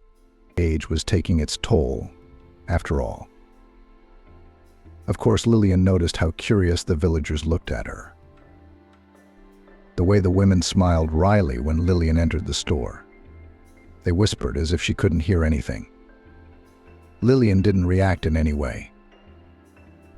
A loaf of white bread, please, she said to Aunt Patricia, the perky little clerk who had worked in the store as long as Lillian could remember. Is she pregnant? said Aunt Patricia. What else? A pack of matches, a pack of butter, macaroni and oatmeal cookies. I'll be right there, baby. How are you doing? Baby?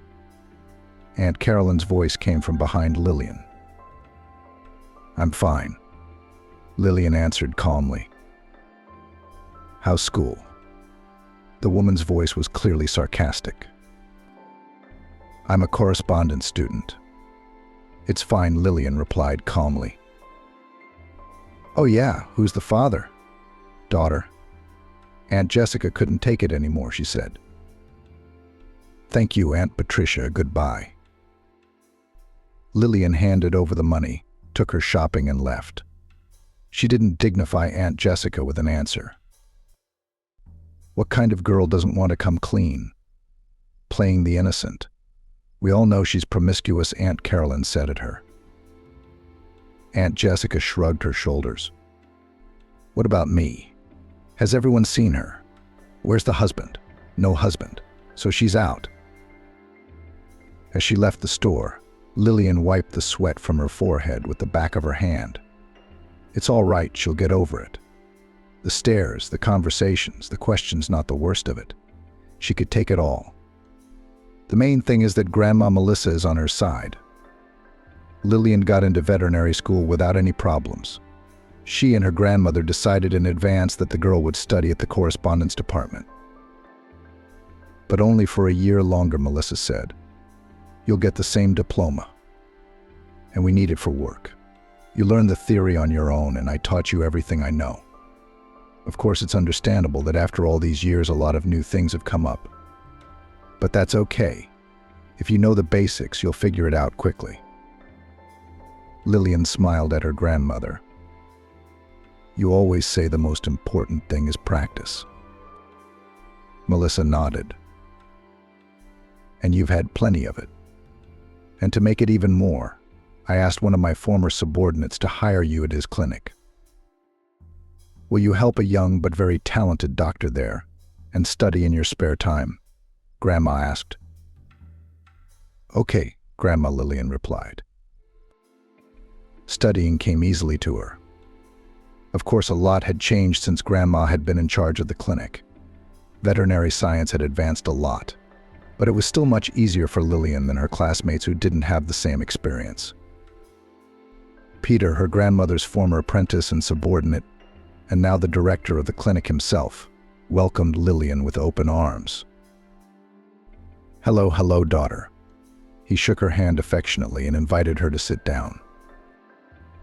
In the pictures her grandmother had shown her, Peter had been a thin, short guy with funny round glasses.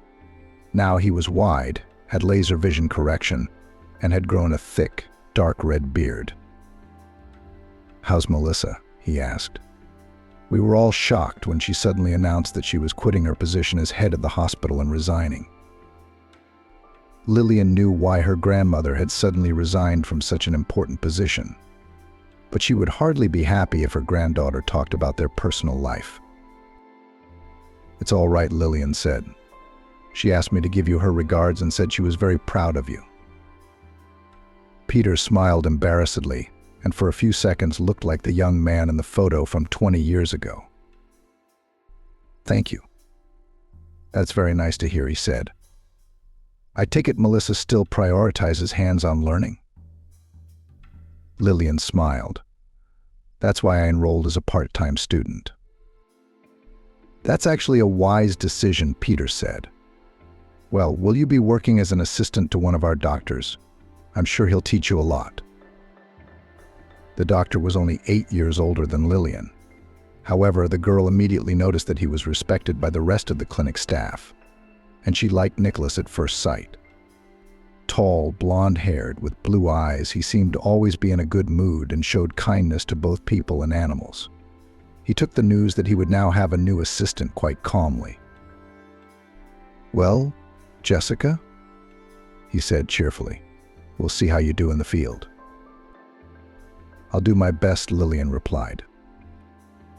Working with Nicholas was interesting. He had an easy rapport with both the animals and their owners. Lillian noticed how carefully he took a history, how detailed his examination was. It's easier with sick people, he explained to Lillian. They can tell you everything in words, but with animals we can only focus on what the owners notice. Not all of them are very observant, so you should help them to ask how the animal's behavior and habits have changed. And of course, the examination of the pet itself gives a lot. Lillian listened attentively and nodded. By the way, you are very good at manipulation, Nicholas praised her. Injections, bandages, and everything else. Where'd you learn that?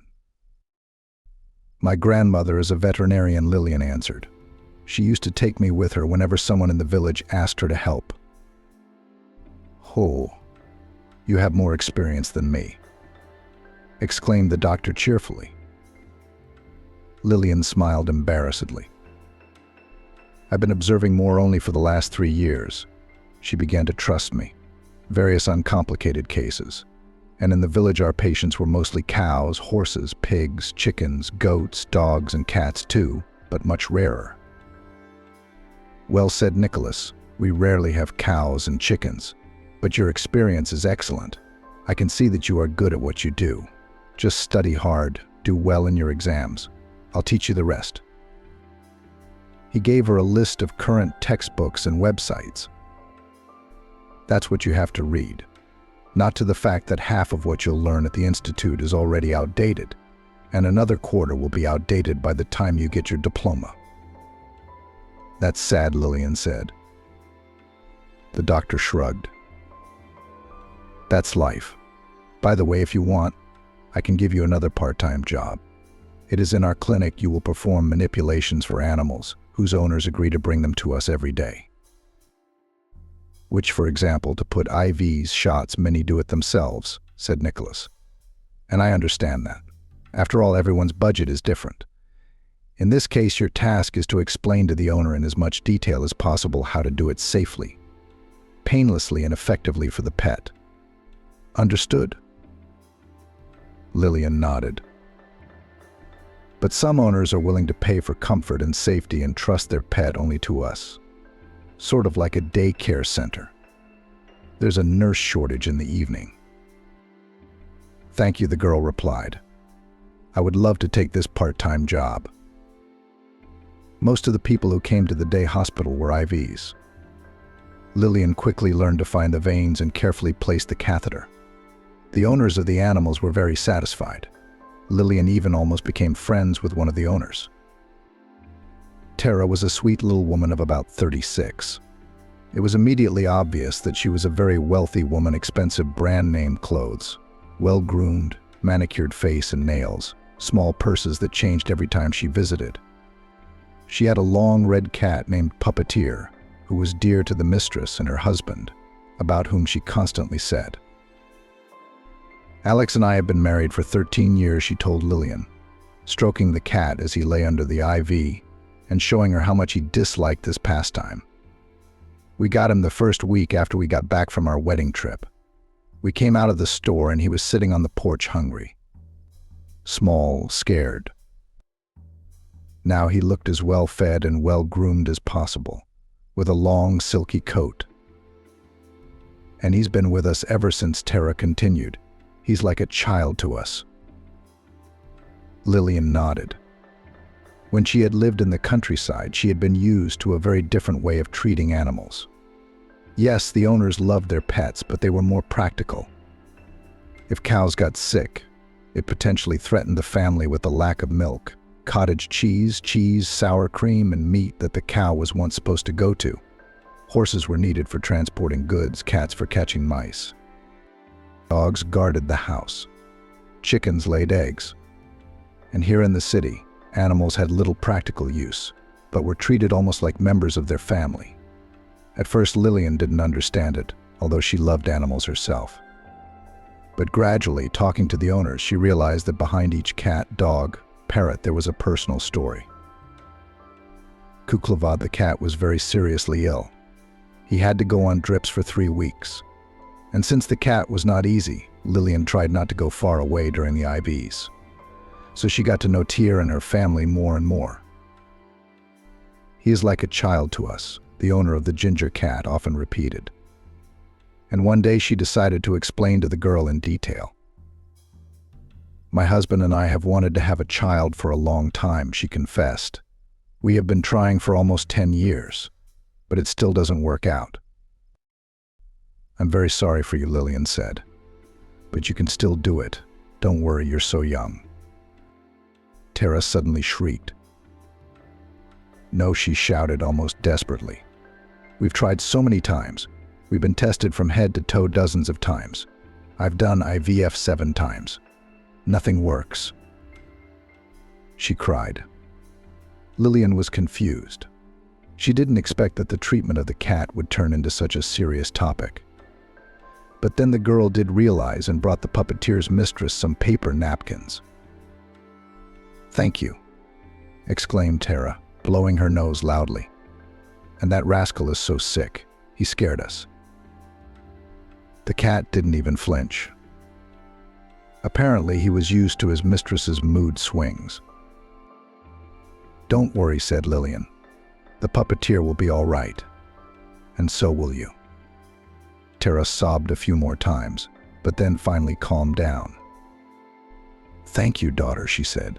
"You're a very good girl. I just feel better every time I come home from you." Lillian smiled. "You're very nice too." "Thank you." Tara blotted her eyes once more with her napkin and suddenly asked, "Why did you decide to become a veterinarian?" Lillian smiled. "Because of my grandmother. She ran this clinic many years ago," Lillian continued. "Wow." Yes, Tara nodded. "And then it happened that she had to raise me from infancy. So she gave up her position, bought a house in the country, and moved there with me. That's how we lived our whole lives. I liked to help animals from childhood. My grandmother taught me everything she knew. Now I have to continue my education, get my diploma, and run a clinic too." Tara was already smiling. Lillian smiled back. "Well, maybe in many years," she replied. "Where is your grandmother now?" Lillian sighed. "She lives alone in the village for now. But someday I'll bring her to live with me. I'll buy us a small, beautiful, and comfortable house in the city, and we'll live there." Tara nodded thoughtfully. "I'm sure, Lillian," she said, "that everything will work out." "What do you do in your spare time?" Nicholas once asked his assistant. Lillian was just finishing filling out the cards for today's 4-legged patients. "What time is it?" she asked. The doctor laughed. "I get the hint. I think I've gotten you too busy." Lillian frowned. "I don't like hints. My grandmother always taught me to be blunt about everything." "Well, that's good," Nicholas replied cautiously, not understanding where she was going with this. "0. I'm satisfied with the amount of work I have now," Lillian explained. "I sit with you at the reception in the morning, and in the evening I earn practical skills. In between, I try to study. I don't have a lot of free time." The doctor nodded. "I understood that. But maybe you, Lillian, do have some free time sometimes, don't you?" He looked pitifully at the girl with his expressive brown eyes. She sighed. "Yes, I have this Saturday off, but I wanted to see my grandmother. I haven't seen her in 3 months and she wanted to come to town. I need to get some medicine for the animals." "She still works as a veterinarian for you," unofficially Lillian replied. "There's just no one else in the village to do it." "I understand," Nicholas nodded. An interesting idea suddenly occurred to him. "If you want, I could introduce you," Lillian said. Nicholas hummed in surprise. "That's an unexpected offer. But if my presence won't make you uncomfortable, I'll accept it." "Good," Lillian said. "Then it's a deal." At first, the grandmother was skeptical about meeting her granddaughter's boss.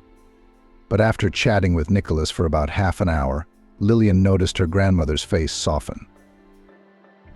"It's nice to know how far science has come since the last time I worked," Melissa said. "I thought in so many years I'd make my granddaughter an almost ready veterinarian. Turns out she has to start from scratch." Nicholas smiled and shook his head. "Melissa, you've done a wonderful job of preparation. Believe me, if I had a grandmother like you, I'd be running a clinic today. Still, the basics of anatomy, physiology, biochemistry, disease pathology, and many other processes have not changed over time. You've also given Lillian a tremendous practical background." Melissa nodded favorably. Of course, she was pleased to hear that. She looked at her granddaughter with a smile, who smiled back at her. "Well, Lillian's experience in the village is pretty specific," she said. "When I first came there after practicing in a city clinic for so many years, I had a hard time too." "Don't you want to go back to the city?" Nicholas asked suddenly. "It must be hard for you in the village alone right now, isn't it?" Melissa shrugged. "I've gotten used to it over the years, and she's not as old and helpless as she looks at first glance. At least the local grandfathers still come to me to ask me to marry them." Lillian laughed. "That's a lot of wow, Grandma." Melissa shrugged and stood up. "All right, you young people, have fun," she said. "I've got a bus to catch." "Are you upset?" Lillian asked. "I don't want to. It's too late to go back," said Grandma. "But it's getting dark early." "I'll take you to the train station," Nicholas offered. After they had seen the grandmother off, the doctor asked, "Do you want me to drive you home, or can we walk some more?" Lillian rubbed her eyes sleepily. "I'm going home. I'm tired and I want to sleep. Don't be offended." He smiled. I'm not offended. It was nice to meet your grandmother. She really is a great woman." Lillian smiled. "She really liked you too." After 3 weeks, the course of IVs ended. Nicholas examined him, carefully read the results of control tests, and announced to the owners that the cat is perfectly healthy.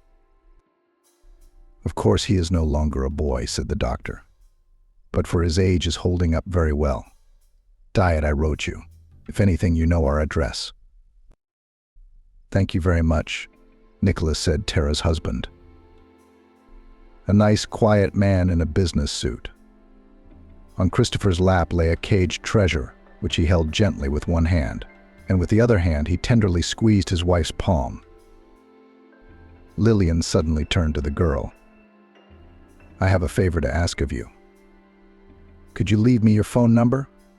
If you don't want to, I'll understand."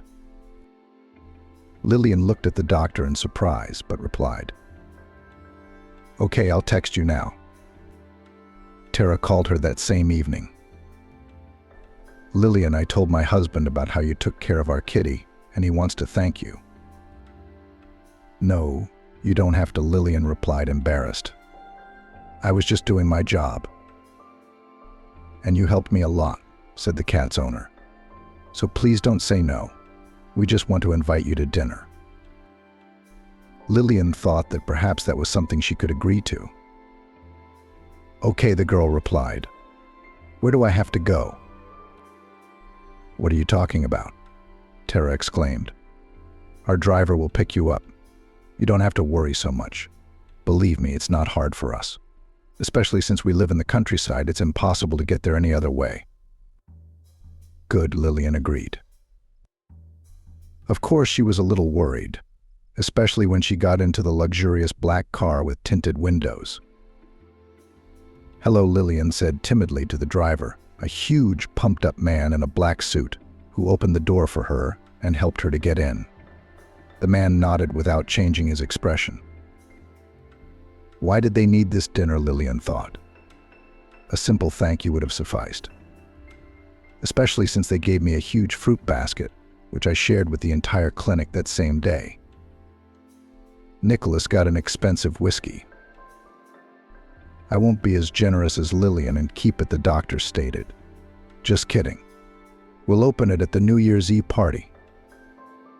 His co-workers were outraged, but Nicholas was adamant. Where here the driver's voice sounded, breaking Lillian out of her thoughts. The man got out quickly, opened the door and gave her his hand.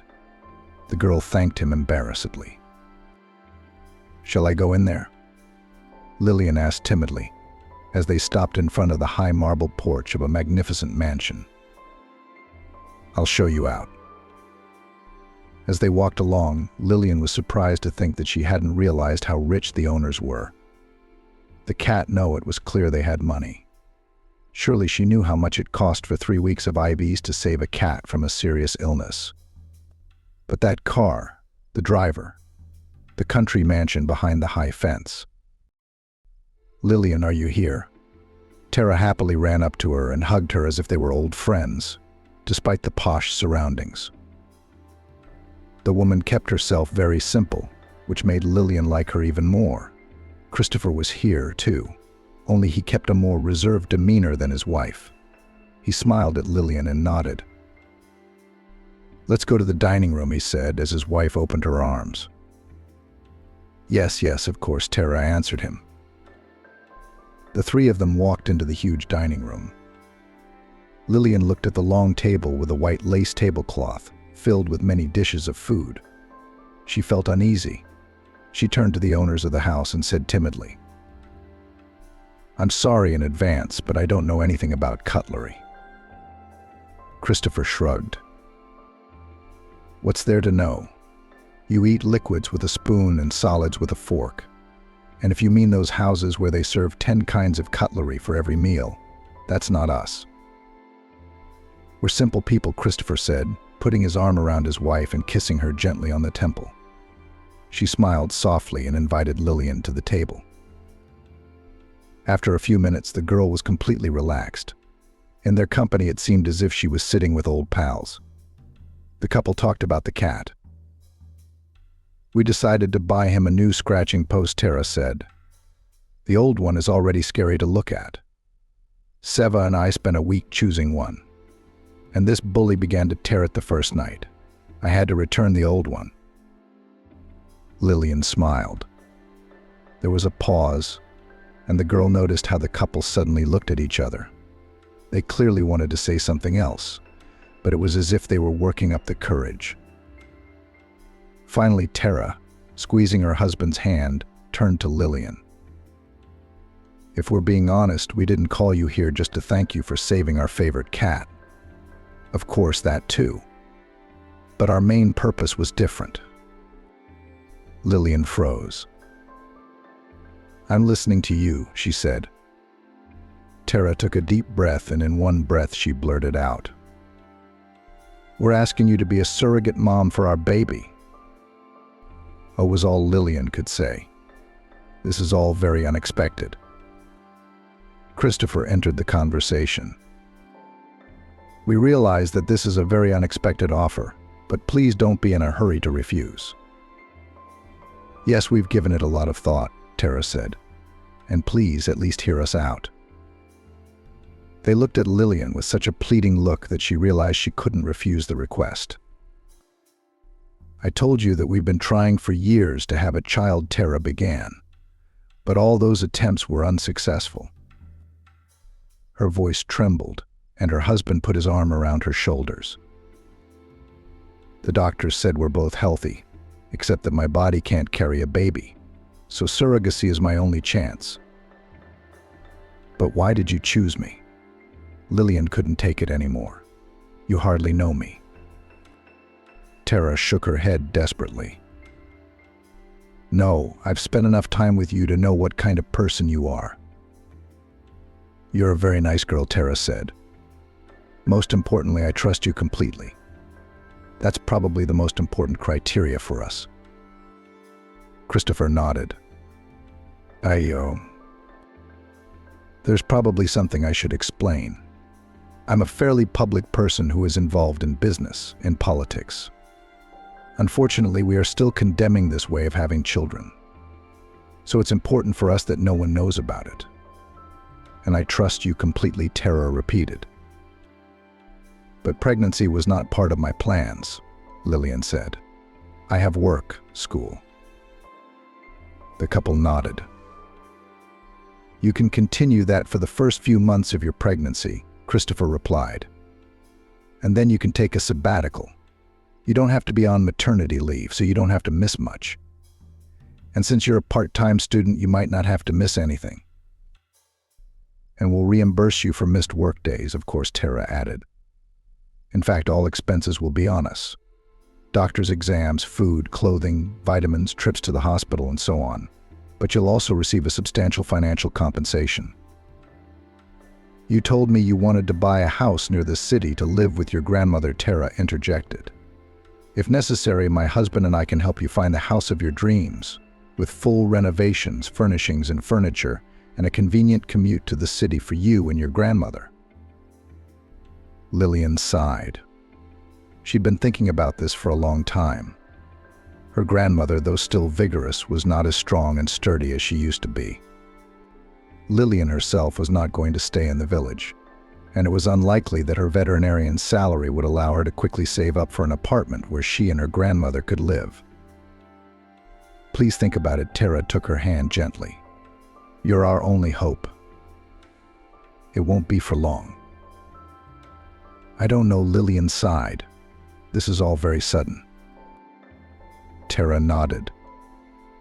Suddenly tears welled up in her eyes, but she tried to hold them back. Sorry, I'll step back, she said, and walked out of the dining room. Christopher stood up. We don't want to pressure you, he said. Just think it over at your leisure. In the meantime, my driver will take you back, and please don't tell anyone about our offer.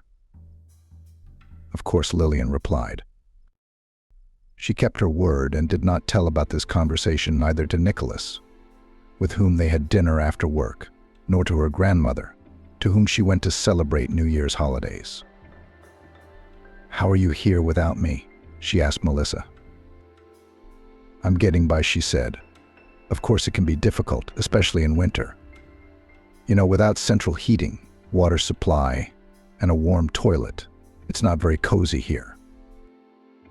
Melissa noticed the upset look on her granddaughter's face and immediately corrected herself. But that doesn't mean I'm complaining. I'm still able to take care of myself. Don't worry. You never complain, Lillian sighed, noticing, as did her grandmother. After spending a few days with her grandmother, Lillian finally decided that she would accept the surrogacy offer. How much longer will Grandma be able to support herself? What if she falls while carrying water from the well, breaks a leg or catches a cold and gets sick? And in general, carrying heavy things at her age is not very healthy. I agree, Lillian said as she called Tara. Lillian, really? Yes.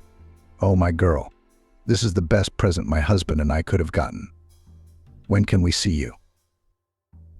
The same taciturn driver took her to a familiar house. There, Lillian and the couple discussed the terms of the contract in detail.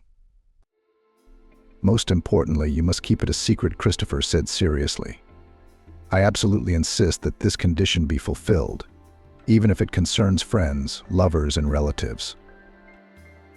Lillian nodded. Okay, I won't tell anyone. As we said, we'll cover all expenses, Christopher continued. But you will be required to undergo certain tests, eat a healthy diet, get plenty of rest, and get at least 8 hours of sleep. Like a vacation in a sanatorium? Tara smiled. Only we'll pay you for it. Sounds great, Lillian smiled.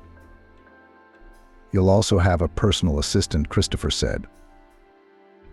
His name is Henry, Christopher said. He will drive you to the hospital, help you with shopping, and so on. Is that necessary? Lillian asked. You can call on Henry as needed, said Tara. You may not need it very often in the first few months. But believe me, it's going to get harder as you go along. And there's no reason to suffer when there's someone to help you.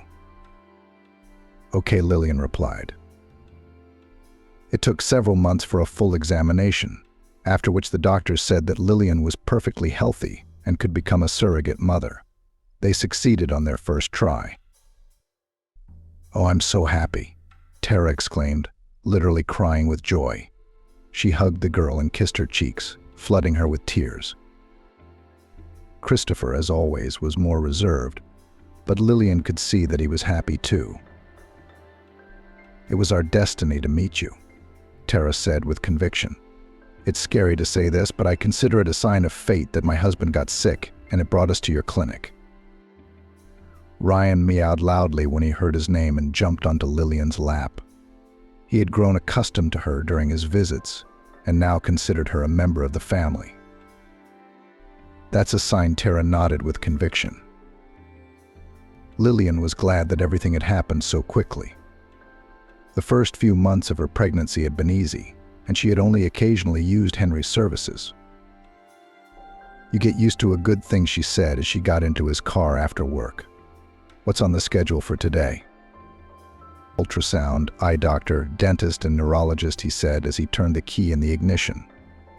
"Also, according to my calculations, you're running low on some vitamins, and we haven't been grocery shopping for a week." Lillian smiled. "How do you remember all this?" Henry shrugged. "It's my job, Lillian. Especially compared to my other clients, you're using me 10% of the time." "So your job is escorting surrogate mothers?" Lillian wondered. Henry smiled for the first time in a while. "My duties are a little broader than that. I just work as a personal assistant. It's interesting work, but most of the time I'm on my feet or in the car all day," Henry said. "Do you have to drive around town a lot?" Vanessa asked. He nodded. "Tell me something interesting about your job," Vanessa asked. "We still have a long drive ahead of us." Henry thought for a moment. "I worked with a woman once. She made clothes to order, but not plain clothes, but themed ones, like Chinese princess dresses from the 15th century, or an elf archer costume, or something like that." "How interesting," Vanessa exclaimed. "Yes. And then we had to go to some woodworkers who made bows and arrows, then to a blacksmith, then to some handmade embroidery." Vanessa smiled. "Well, I'm not so much fun to be with. You're nice and calm and very polite." "I've worked with surrogate mothers a couple times," Henry said. "Believe me, they made the most of that time. They'd call me at all hours of the day and night for anything." "I'm so sorry for your loss," Lillian laughed. The examinations and tests showed that Lillian and the baby were doing well. The only thing that bothered her was the slowly but surely growing belly. She didn't know what she was going to say to Nicholas, because their communication already seemed to be going beyond the boundaries of boss-subordinate communication. Lillian actually liked Nicholas very much. At first, he tried not to show these feelings. After all, she was much younger than him. And besides, she is his subordinate. After all, who is she? Nicholas tried to convince himself. Just another young, stupid girl who was hired by an acquaintance. It only took him a couple of weeks, however, to be convinced otherwise. Lillian was good with animals, had excellent theoretical and practical training, always came to work on time, filled out paperwork accurately, and listened attentively to everything he said. She was cheerful, polite, and open. Nicholas realized that it had been a long time since he had met such a pleasant person.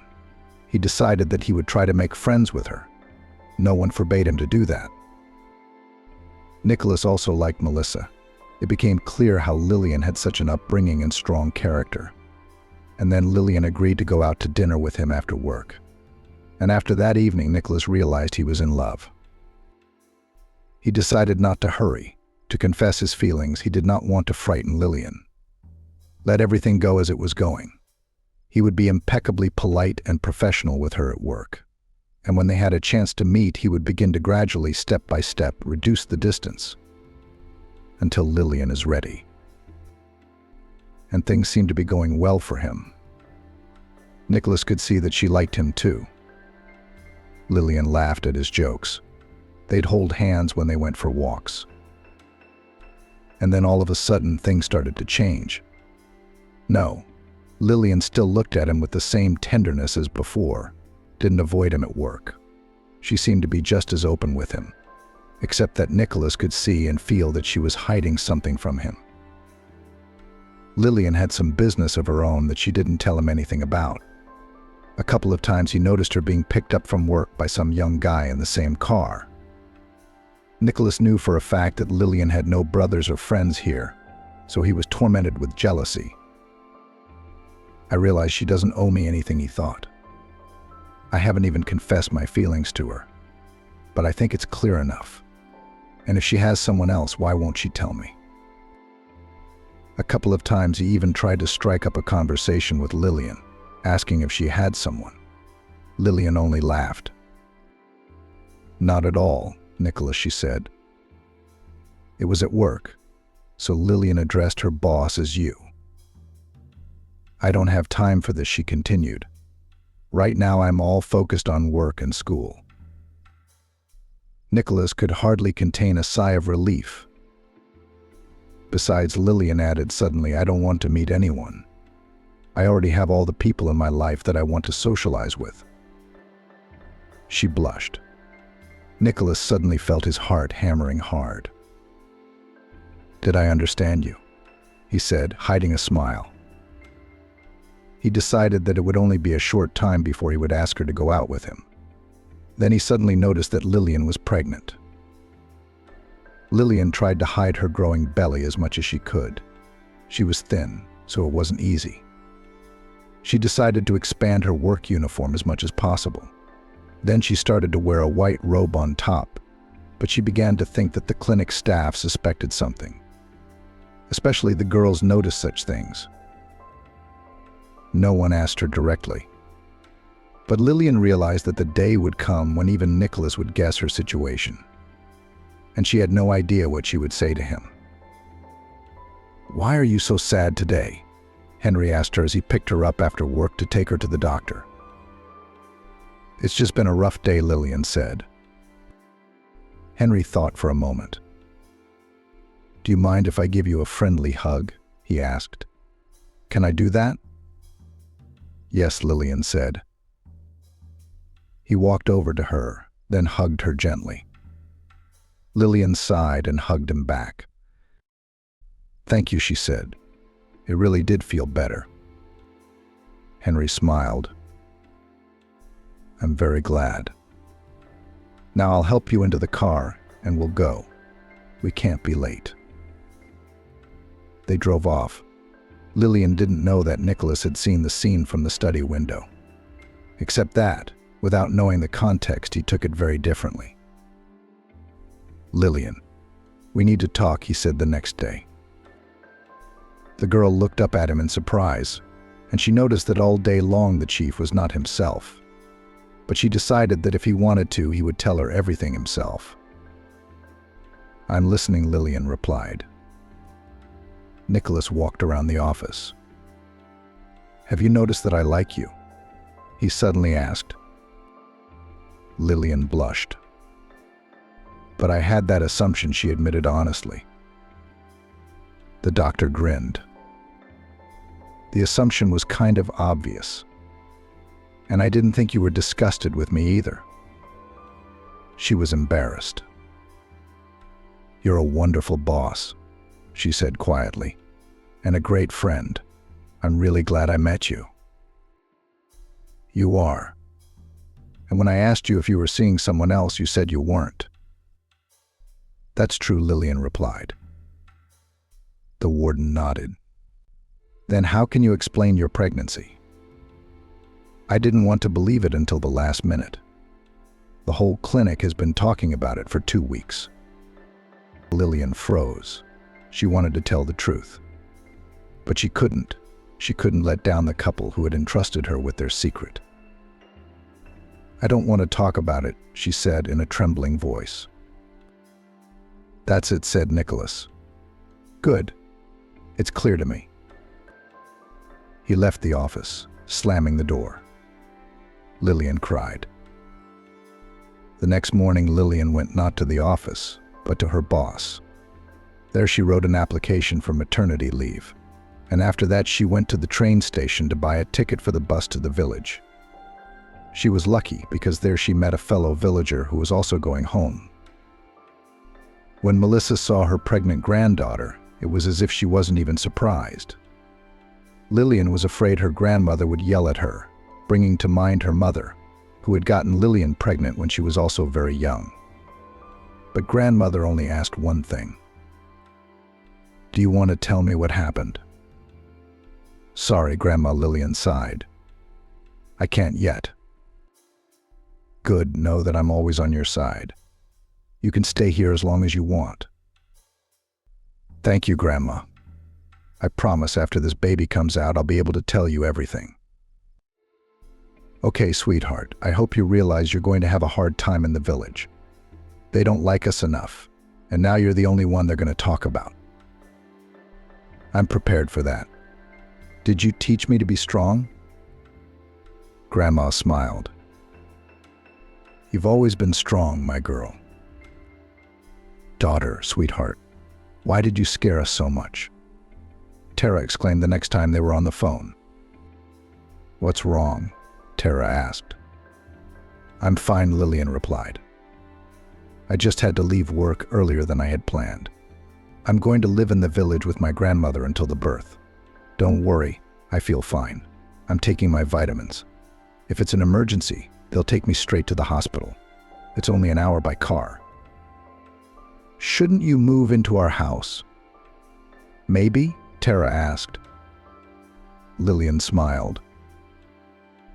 "You said yourself that you have to keep everything secret, and it would be suspicious if an unknown pregnant girl lived with you for a few months and then disappeared, and you had a child."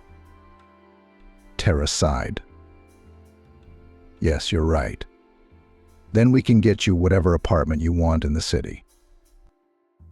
"No," Lillian said firmly. "I'll stay in the village with my grandmother. I feel fine. It's only an hour's drive from the city. I'll get all the tests I need. But a week before the birth, Henry will come and take you to the clinic. I won't take no for an answer." Lillian smiled again. "That's fine with me. And if you need anything, call him and me any time of the day or night." "Okay," Tara replied. "We'll be in touch anyway. I'll be waiting for your calls with a status report." "That's a wonderful idea, sunshine." Despite the fact that Lillian was telling her grandmother as if she didn't care at all, the girl was having a hard time. Most of her fellow villagers were whispering behind her back. Quietly or loudly, they were discussing her. And besides them, there were those who almost openly threw it in Lillian's face. For example, her former classmate. "What's up, Zivanareva?" "What's up, Zivanareva?" Samantha said. "I walked around the whole school with my head held high and pretended that we were all lowlifes, and you were blue bloods." Samantha had hated Lillian all 11 years, but she had only been afraid of the formidable Melissa and dared not bully her classmate. And now Samantha herself had already given birth to Aunt Carolyn's son, who had once been in love with Lillian by the alcoholic Ryan. Samantha thought she had a chance to get even with her rival. "I don't think so," Lillian said calmly. "You've been out on the town with no one to blame." "Who's the father?" continued her classmate. "You don't know." Lillian didn't answer. Of course she pretended it didn't hurt her. But in fact it was so painful to listen to all the dirty gossip and whispering. It's only a little longer, she told herself every day. She was also very upset that Nicholas had never called her. She berated herself so much for not talking to him. She should have broken the pact and told him everything or left before her belly became visible. And she should have confessed her feelings, told him she understood, that she'd noticed how much he liked her and that she liked him just as much. Except now it was too late. She'd betrayed his trust. Nicholas won't forgive that. Okay, Lillian said to herself, I have to think about Grandma, and also about school, and also about the promise I made to Tara and Christopher. The delivery date was getting closer. My stomach was getting heavier and lower, and my legs were already swelling badly. By the end of the day, my back was aching and I had to pee constantly. Henry's coming to pick you up the day after tomorrow morning, Abigail said during another of her almost daily calls. I'll remember, the girl replied. I've already packed a bag. Good for you. And let's dress warmly. The weather forecast promises a blizzard in the coming days. Good, Tara. How are you feeling? I'm fine, by the way. Lillian lied. I can't believe it's so soon. I feel lighter than I did in the middle of my pregnancy. Let's hope it goes that way. It will be our best New Year's present ever. Lillian smiled. Yes, if everything goes well, you will already be welcoming the new year with your daughter. She heard Tara sigh. Oh, we're so excited, you can't imagine, Tara said. We've already got everything ready in the nursery. Yeah. Lillian spent the next 40 minutes stroking her belly as she listened to Tara and Christopher talk excitedly about setting up the room for their future daughter. Okay, honey, I'm rambling. Suddenly exclaimed the woman. You should get some rest. Have a good day and you have a good day. Lillian replied and passed out. She came out of her room and saw Melissa dressing as if she was going out. Lillian shivered at the icy draft and looked out the window. There she could already see the wind beginning to ruffle the branches of the trees. Grandmother, where are you going? Lillian asked. Melissa nodded and began to tighten her coat. Yes, a neighboring farm has asked to see a breeding stallion. And you're going out in this weather? Grandma waved her hand away. They'll take me there by car. Besides, they're supposed to have some fancy doctor from the city. That's great. In that case, why do you have to go? Or are you having a concilium? They can't reach him. They can't get him on the phone. Maybe he can't even make it because of the snowstorm. Then it will be necessary to at least examine the animal and give him a couple of supportive treatments so that the stallion will last until the morning. Grandmother said firmly. Lillian, you're not going anywhere in this weather. I am. Melissa snorted. Yeah, you're about to give birth. Lillian resolutely started to get dressed. It won't be soon. I feel fine. Lillian, Grandma. Who said it was quick and easy? You're such a stubborn girl, just like you.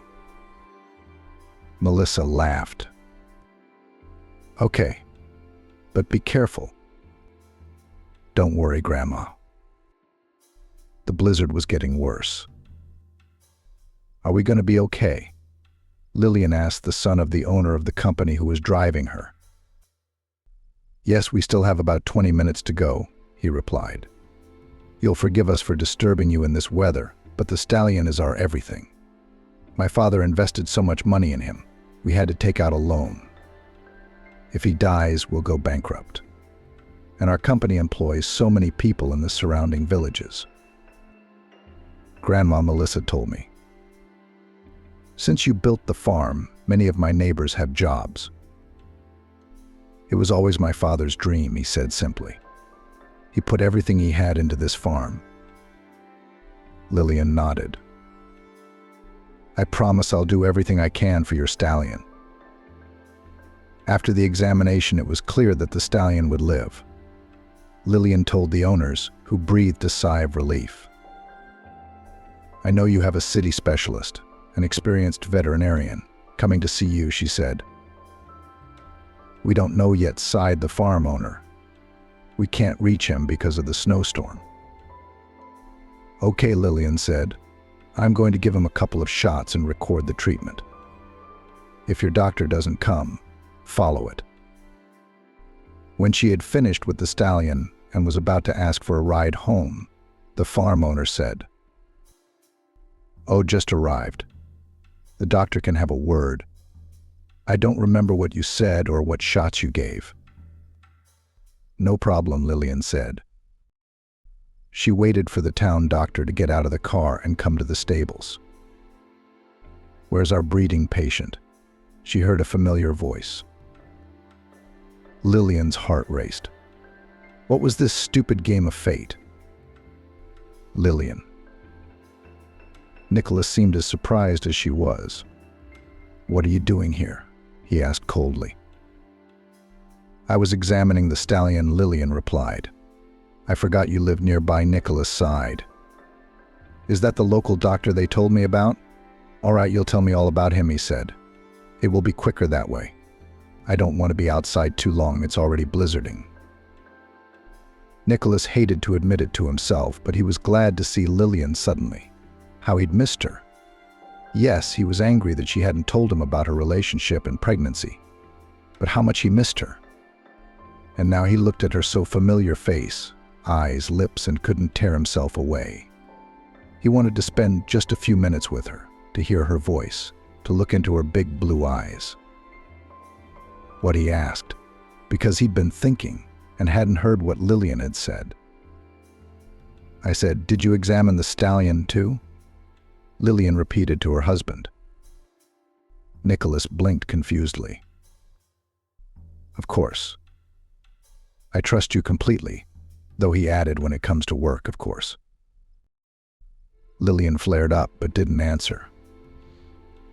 After examining and telling Lillian, Nicholas said, "I absolutely agree with your diagnosis and the treatment prescribed. You will make a fine veterinarian." Lillian lowered her eyes. "Thank you." Nicholas suddenly thought how much he didn't feel like going home right now. "How's the baby?" he asked, nodding at Lillian's belly. "It's fine," Lillian replied. "The tentative delivery date is a little over a week away." Already. "Yeah, you live here with your grandmother," Nicholas finished quickly for her. "We live with her," Lillian nodded. Nicholas nodded. Would you like a ride home?" he asked. "I don't want Brandon to have to drive back in this weather. I'm on my way anyway." "You'll have to make a detour," Lillian said. "It's no problem for me. If Melissa doesn't mind, I'll have a cup of tea at your place." Lillian smiled. "Thank you, Nicholas. That's a good idea." As they drove, Nicholas was filled with questions. Why had she come to the village? Where was the child's father? Who was he? He was so thoughtful that he didn't even immediately notice the change in Lillian's expression. "What happened?" he asked. "My stomach hurts," she said. "It's very tight." "Well said, Nicholas. How long has it been?" "It started when I was examining Charlotte. I didn't notice it at first. It's been happening a lot lately, but it usually goes away in a few minutes. Now it's just getting worse." Nicholas gripped the steering wheel with his fingers. "We have to go to the hospital," he said firmly. "How far to the nearest one?" "About an hour," Lillian said. "But you don't have to do that." He waved her off. "Come on. It's a blizzard. There's no telling how long the ambulance will take to get to your village. I'll drive you myself." "Thank you, Nicholas," Lillian said. He shrugged. "It's not hard for me to do that for you." Of course, he had to pretend that everything was under control, that he wasn't afraid. But in truth, Nicholas had never been so afraid. The wind was picking up, visibility was only a few meters. He wanted to go faster, but he was afraid. "How do you feel?" he asked cheerfully. "Normal," Lillian replied weakly. But with his side vision, he could see drops of sweat on her temples. He could hear her breathing hard, feel her teeth clenching in pain. "We'll be there soon," Nicholas said cheerfully, gripping the steering wheel harder. Suddenly the car hummed strangely, and then there was a sound like a gunshot. The car jumped and began to slow down. Nicholas barely had time to turn the steering wheel before they were swept off the road. "Damn it," he shouted. "What happened?" Lillian asked weakly. "Don't worry, I'll find out," Nicholas said cheerfully. In fact, he was lying. Nicholas didn't know anything about cars. He went out rather to cool down, to breathe fresh frosty air and to understand what could be done. Opened the hood. If there was something wrong, Nicholas didn't realize it. "Shit," he swore again as he closed the hood. "The cable. It's cold. Gotta get back in the car. Gotta calm Lillian down. Gotta figure out what to do about this situation." "Well, how's it going without me?" he asked cheerfully as he came back in and closed the door tightly. "Normal," Lillian replied. "What's wrong with the car?" "I don't know," honestly said Nicholas. "But that's okay. I'll take care of it." He saw the look in her eyes, so helpless, so frightened and hopeful. "I'll figure it out," Nicholas said firmly. "Don't worry." He unfolded the back seat and helped Lillian into it. "Get comfortable," he said. "Are you going to deliver the baby in the car?" she asked fearfully. "I hope I don't have to," Nicholas said honestly. "But if anything, I can do it. I'm a doctor." Lillian smiled weakly. "Veterinarian doctor," she corrected. "People are animals too," Nicholas parried. Lillian laughed, but immediately cried out in pain. "I'll try to call," Nicholas said. There was no connection in the car. He jumped outside, where the wind was literally knocking him off his feet. 10 minutes later, when his fingers were freezing, he finally got a connection. The ambulance promised to come as fast as it could, weather permitting. "Nothing. We'll hold out. You just get us out of here," Nicholas said. He was told that everything possible would be done. "How's that?" he asked Lillian when he got back. It was getting noticeably cooler in the car. Nicholas took off his jacket and threw it over Lillian. "I'm hanging in there," the girl replied. "Except that the pains have become more intense. I think it's real." "And what?" "They're on their way to pick us up," Nicholas replied. Lillian nodded, then pressed her white lips together and suddenly asked, "Don't leave me, please. I'm so scared." "I won't, I promise." The minutes, or maybe hours, of the ambulance ride seemed like an eternity to Nicholas. When he could see the flashing lights through the blizzard, he felt a great sense of relief. All the way to the hospital, Lillian didn't let go of his hand. "It's going to be all right," he repeated and put a smile on his face. "You're a good girl. We got through it all." He was even allowed to be present during the birth. Of course, the doctors thought he was the father. He didn't explain anything. He didn't have time for that. After everything was over, Nicholas went out into the hallway. He was shaking with fatigue. Lillian had just fallen asleep. Her daughter was being carried in for a checkup. Melissa was already standing in the hallway. "How's my granddaughter?" she asked. Nicholas nodded. "She's fine. So is your great-granddaughter." Melissa raised her eyebrows. "Great-granddaughter? She didn't tell you anything?" Just 2 days before, Lillian had broken the terms of her contract and told her grandmother everything. She decided it would be too cruel if she went to the maternity ward and came back without the baby. Melissa took the news, like everyone else, calmly. "You're doing a good thing for good people," she replied. "Of course, I would have taken your baby and raised it the way I raised you," Melissa said. "But it's a good thing you didn't. You're very young. You have to study and work." The grandmother was sure that her granddaughter had told the young doctor everything. She realized that Nicholas was not just a boss and mentor for Lillian. But if her granddaughter decided not to tell him about her secret, who was she to interfere? Lillian will tell her when she's ready. "Thank you for doing all this for her," Melissa said. "I was just in the right place at the right time." "Anyone would have done that," Nicholas replied. "But you were the one who was there for her. I'm going downstairs for coffee." When Nicholas came down the stairs, he saw a familiar man in the hall. He was asking the receptionist about something. It took the doctor a few minutes to remember where he'd seen him. Sure enough, this was the guy who had picked Lillian up from the clinic that evening. She was still leaving with him. "Well, now that the kid's father is here, I'm definitely not needed anymore," Nicholas thought grimly. "I don't know what she had with him, but it's certainly none of my business anymore." He walked out of the hospital. When Lillian came to, the first person she saw was her grandmother.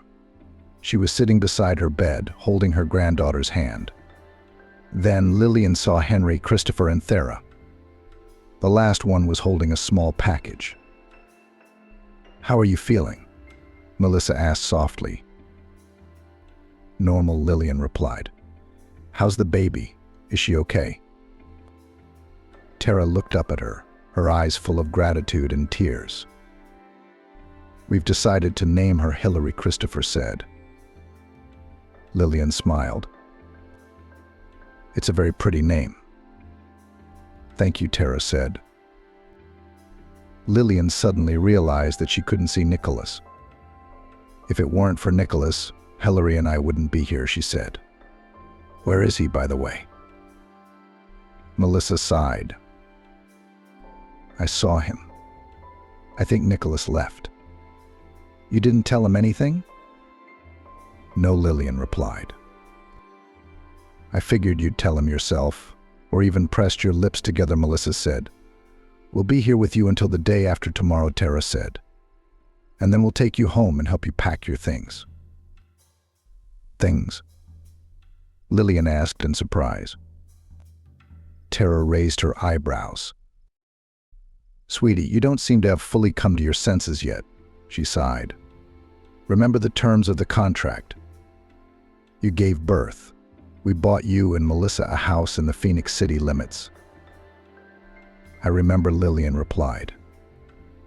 "I just didn't think it would happen so fast." "What's the holdup?" Christopher said. "Henry had the house ready. It should be ready to live in for Christmas.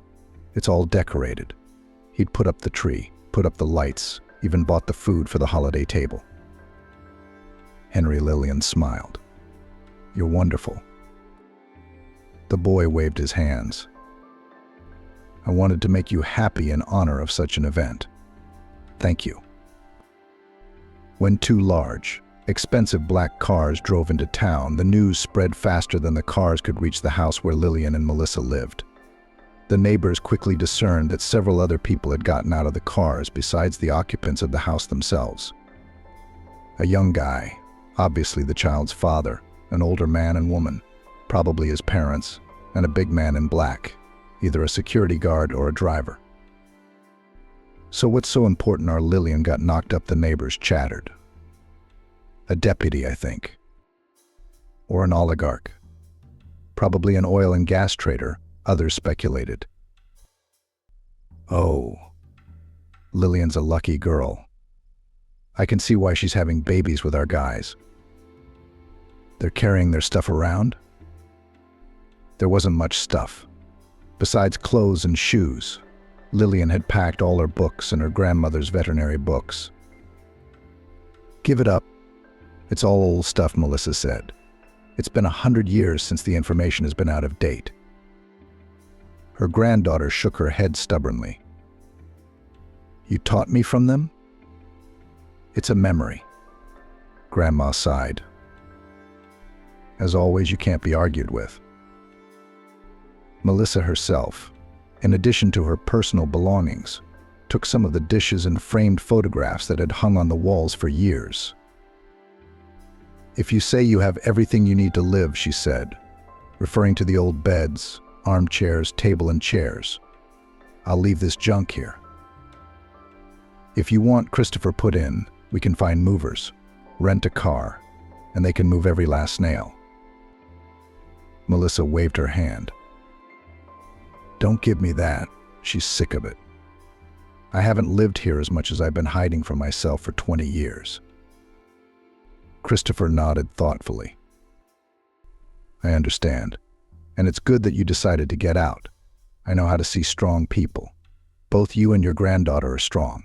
That's why you shouldn't sit here alone. And Lillian has no business being here. That's for sure. She's going to make a great doctor." The new house in Miami was even nicer than Lillian had imagined. It was in a new part of town. It was about 20 minutes from the center of the city. It was just as new and beautiful. How much is it worth? Lillian thought with quiet horror. But she didn't share her thoughts with her grandmother. The house had 2 bedrooms, a living room, a kitchen, a bath, a toilet, and 2 offices. "We thought you both liked to work," Tara said. "And you need your own space." "Yeah, I'm a hard worker," Melissa smiled. "You're going to write your memoirs," her granddaughter said. "It's about time." Henry had done his best. Even the yard was festooned with garlands, colored lights winking and hanging in long, thin ribbons along the terrace. "How much did all this cost?" Lillian gasped. "You haven't seen the inside yet," Henry smiled slyly. As soon as Lillian and Melissa stepped through the door, they both felt as if they had returned to their real home after a long absence. "Everything is just as it should be," Lillian said. A blazing fireplace, soft armchairs, the lights dimmed a little. There was a tall Christmas tree in the living room, which made Lillian feel childishly excited. "It's so nice," she said. "It's wonderful here," Melissa said. "I'm glad you like it," Henry said simply. Tara came over. She was trying to keep her voice down because little Hillary had just fallen asleep in her arms. "The men will bring your things in, and we'll leave you to it," she said. "Come and rest." "Thank you, Tara, and thank you, Christopher," Lillian said warmly. "Thank you, daughter," Christopher said. "And we invite you to celebrate the new year with us," Tara said. Lillian and her grandmother looked at each other. "We accept the invitation," Melissa replied. The New Year's Eve celebration left Lillian with ambivalent feelings. She stood at the window, watching the fireworks, and couldn't believe that her life had changed so drastically in just 1 year. Of course, she didn't regret her decision. There was nothing more beautiful than watching a happy Tara and Christopher standing over the crib with little Hillary. And Lillian was even somewhat proud that she was the one who could give them that happiness. And she and her grandmother now live in a beautifully landscaped house. And Lillian knows that Melissa will no longer have to live alone, carrying firewood, fetching water from the well, heating the stove. Now Lillian can be near her beloved grandmother every day. They are together again. They are again a support and support for each other. Only she'll never see Nicholas again. Of course, the New Year's holidays will pass, and she can return to her studies. But it's unlikely she'll dare to go back to her old job, which means she won't see him again. She wouldn't hear him laughing when Lillian told her about an incident from her village practice, and she wouldn't see Nicholas carefully and professionally examining another cat or dog. She suddenly remembers how he drove her to the hospital through a snowstorm, how he calmed her down and tried to joke when the car broke down, how he held her hand in the ambulance, and then during labor. If she had only known then, as she fell asleep, that she was seeing him for the last time, she would never have fallen asleep. "What are you crying about, sweetheart?" Lillian did not even notice how Tara silently approached her. The woman hugged her affectionately with her small white hand. "It's all right," Lillian said. "Just remembering a good man I'll never see again." She wiped her tears with the sleeve of her dress. Tara frowned. He's alive, isn't he? So you can still see him? Lillian shook her head. I'm very guilty before him, and I know he'll never forgive me or want to see me. Tara put her arms around the girl and pulled her close to her. Her pensive gaze was fixed somewhere in the distance, but she asked Lillian nothing more. Melissa asked confidently. She looked at her granddaughter sternly. Lillian sighed. Yes, Grandma, I won't be able to work there. I'll pick up my paperwork today. I know the clinic your student runs is the best in the city, but there are a lot of other good ones. I'm sure they'll take me somewhere else. Of course, Melissa replied. But you know that's not what I mean. You need to talk to your Nicholas. Lillian blushed. He's not mine. She cut her off and ran to her grandmother's house. She kissed Melissa and ran out the door. Stubborn Grandma sighed but smiled. Lillian really didn't want to go into the office where she had worked under Nicholas for so many months, but there were some of her personal belongings left there that needed to be picked up. She arrived early before the workday started, hoping to get everything in before the doctor and his new assistant came in to start the appointment. The plan had almost succeeded. Lillian had already put away everything she wanted when the door opened and a familiar male voice sounded. Lillian. She turned around, blushing. Hello. Sorry, I wanted to get some of my stuff. I didn't realize you'd be here so early. Nicholas frowned. Where are you going? Where are you going? Lillian took a deep breath. I'm quitting. Why? She averted her eyes, unable to bear the direct, piercing stare of his brown eyes. I don't think we should work together, Lillian said. Nicholas raised an eyebrow mockingly. Why have I offended you in any way? I remember the last time we met, you didn't want to let go of my hand and asked me not to leave. What's changed? Lillian got angry. You know very well what has changed, and you've made it very clear to me. Besides, if it weren't for the circumstances, it's unlikely you'd be willingly holding my hand. She shook the bag of belongings decisively and took a few steps towards the exit. It's been a pleasure working with you, Lillian said quickly and abruptly, as if afraid to change her mind. Now, if you'll excuse me, I have to go. Nicholas smiled. He stood up, blocking the way. Then suddenly he took her hand gently, looked into her eyes and said, I know everything. Lillian thought she had misheard. Know what? All about surrogacy? But how? He smiled. I got a call from an old client yesterday. I thought something had happened to her cat again. But the cat's fine. Lillian gasped. So Tara told you everything herself? Nicholas nodded. She said she saw you crying on New Year's Eve and began to guess something. And then, with your grandmother's help, she confirmed her guesses. I hope they're both right. And the reason you're crying is really because of me. Lillian laughed. Whatever the situation, Nicholas always knew how to make her laugh. Are they wrong? He asked worriedly. What about the mystery? Lillian asked, ignoring his question. They didn't want anyone to know about it, did they? Tara said that she and her husband were so happy that they didn't care now, even if the whole world finds out that it was you who carried their child. Lillian smiled. You didn't answer the question, Nicholas added. Surely you can guess that I like you? Lillian replied. And after you didn't run away from my labor and fainted, I decided to run away right after it. Lillian laughed. So now it's okay for me not to quit? She asked. Nicholas nodded. What's more, I hope that you will work with me in this clinic for many more years. first as an assistant and then as a colleague. I hope so too, Lillian said. But haven't you found a new assistant? The doctor shook his head negatively. I was waiting for you to come back. That was stupid, Lillian sighed. And it would have been nice, Nicholas continued, ignoring her remark, if you'd started seeing me.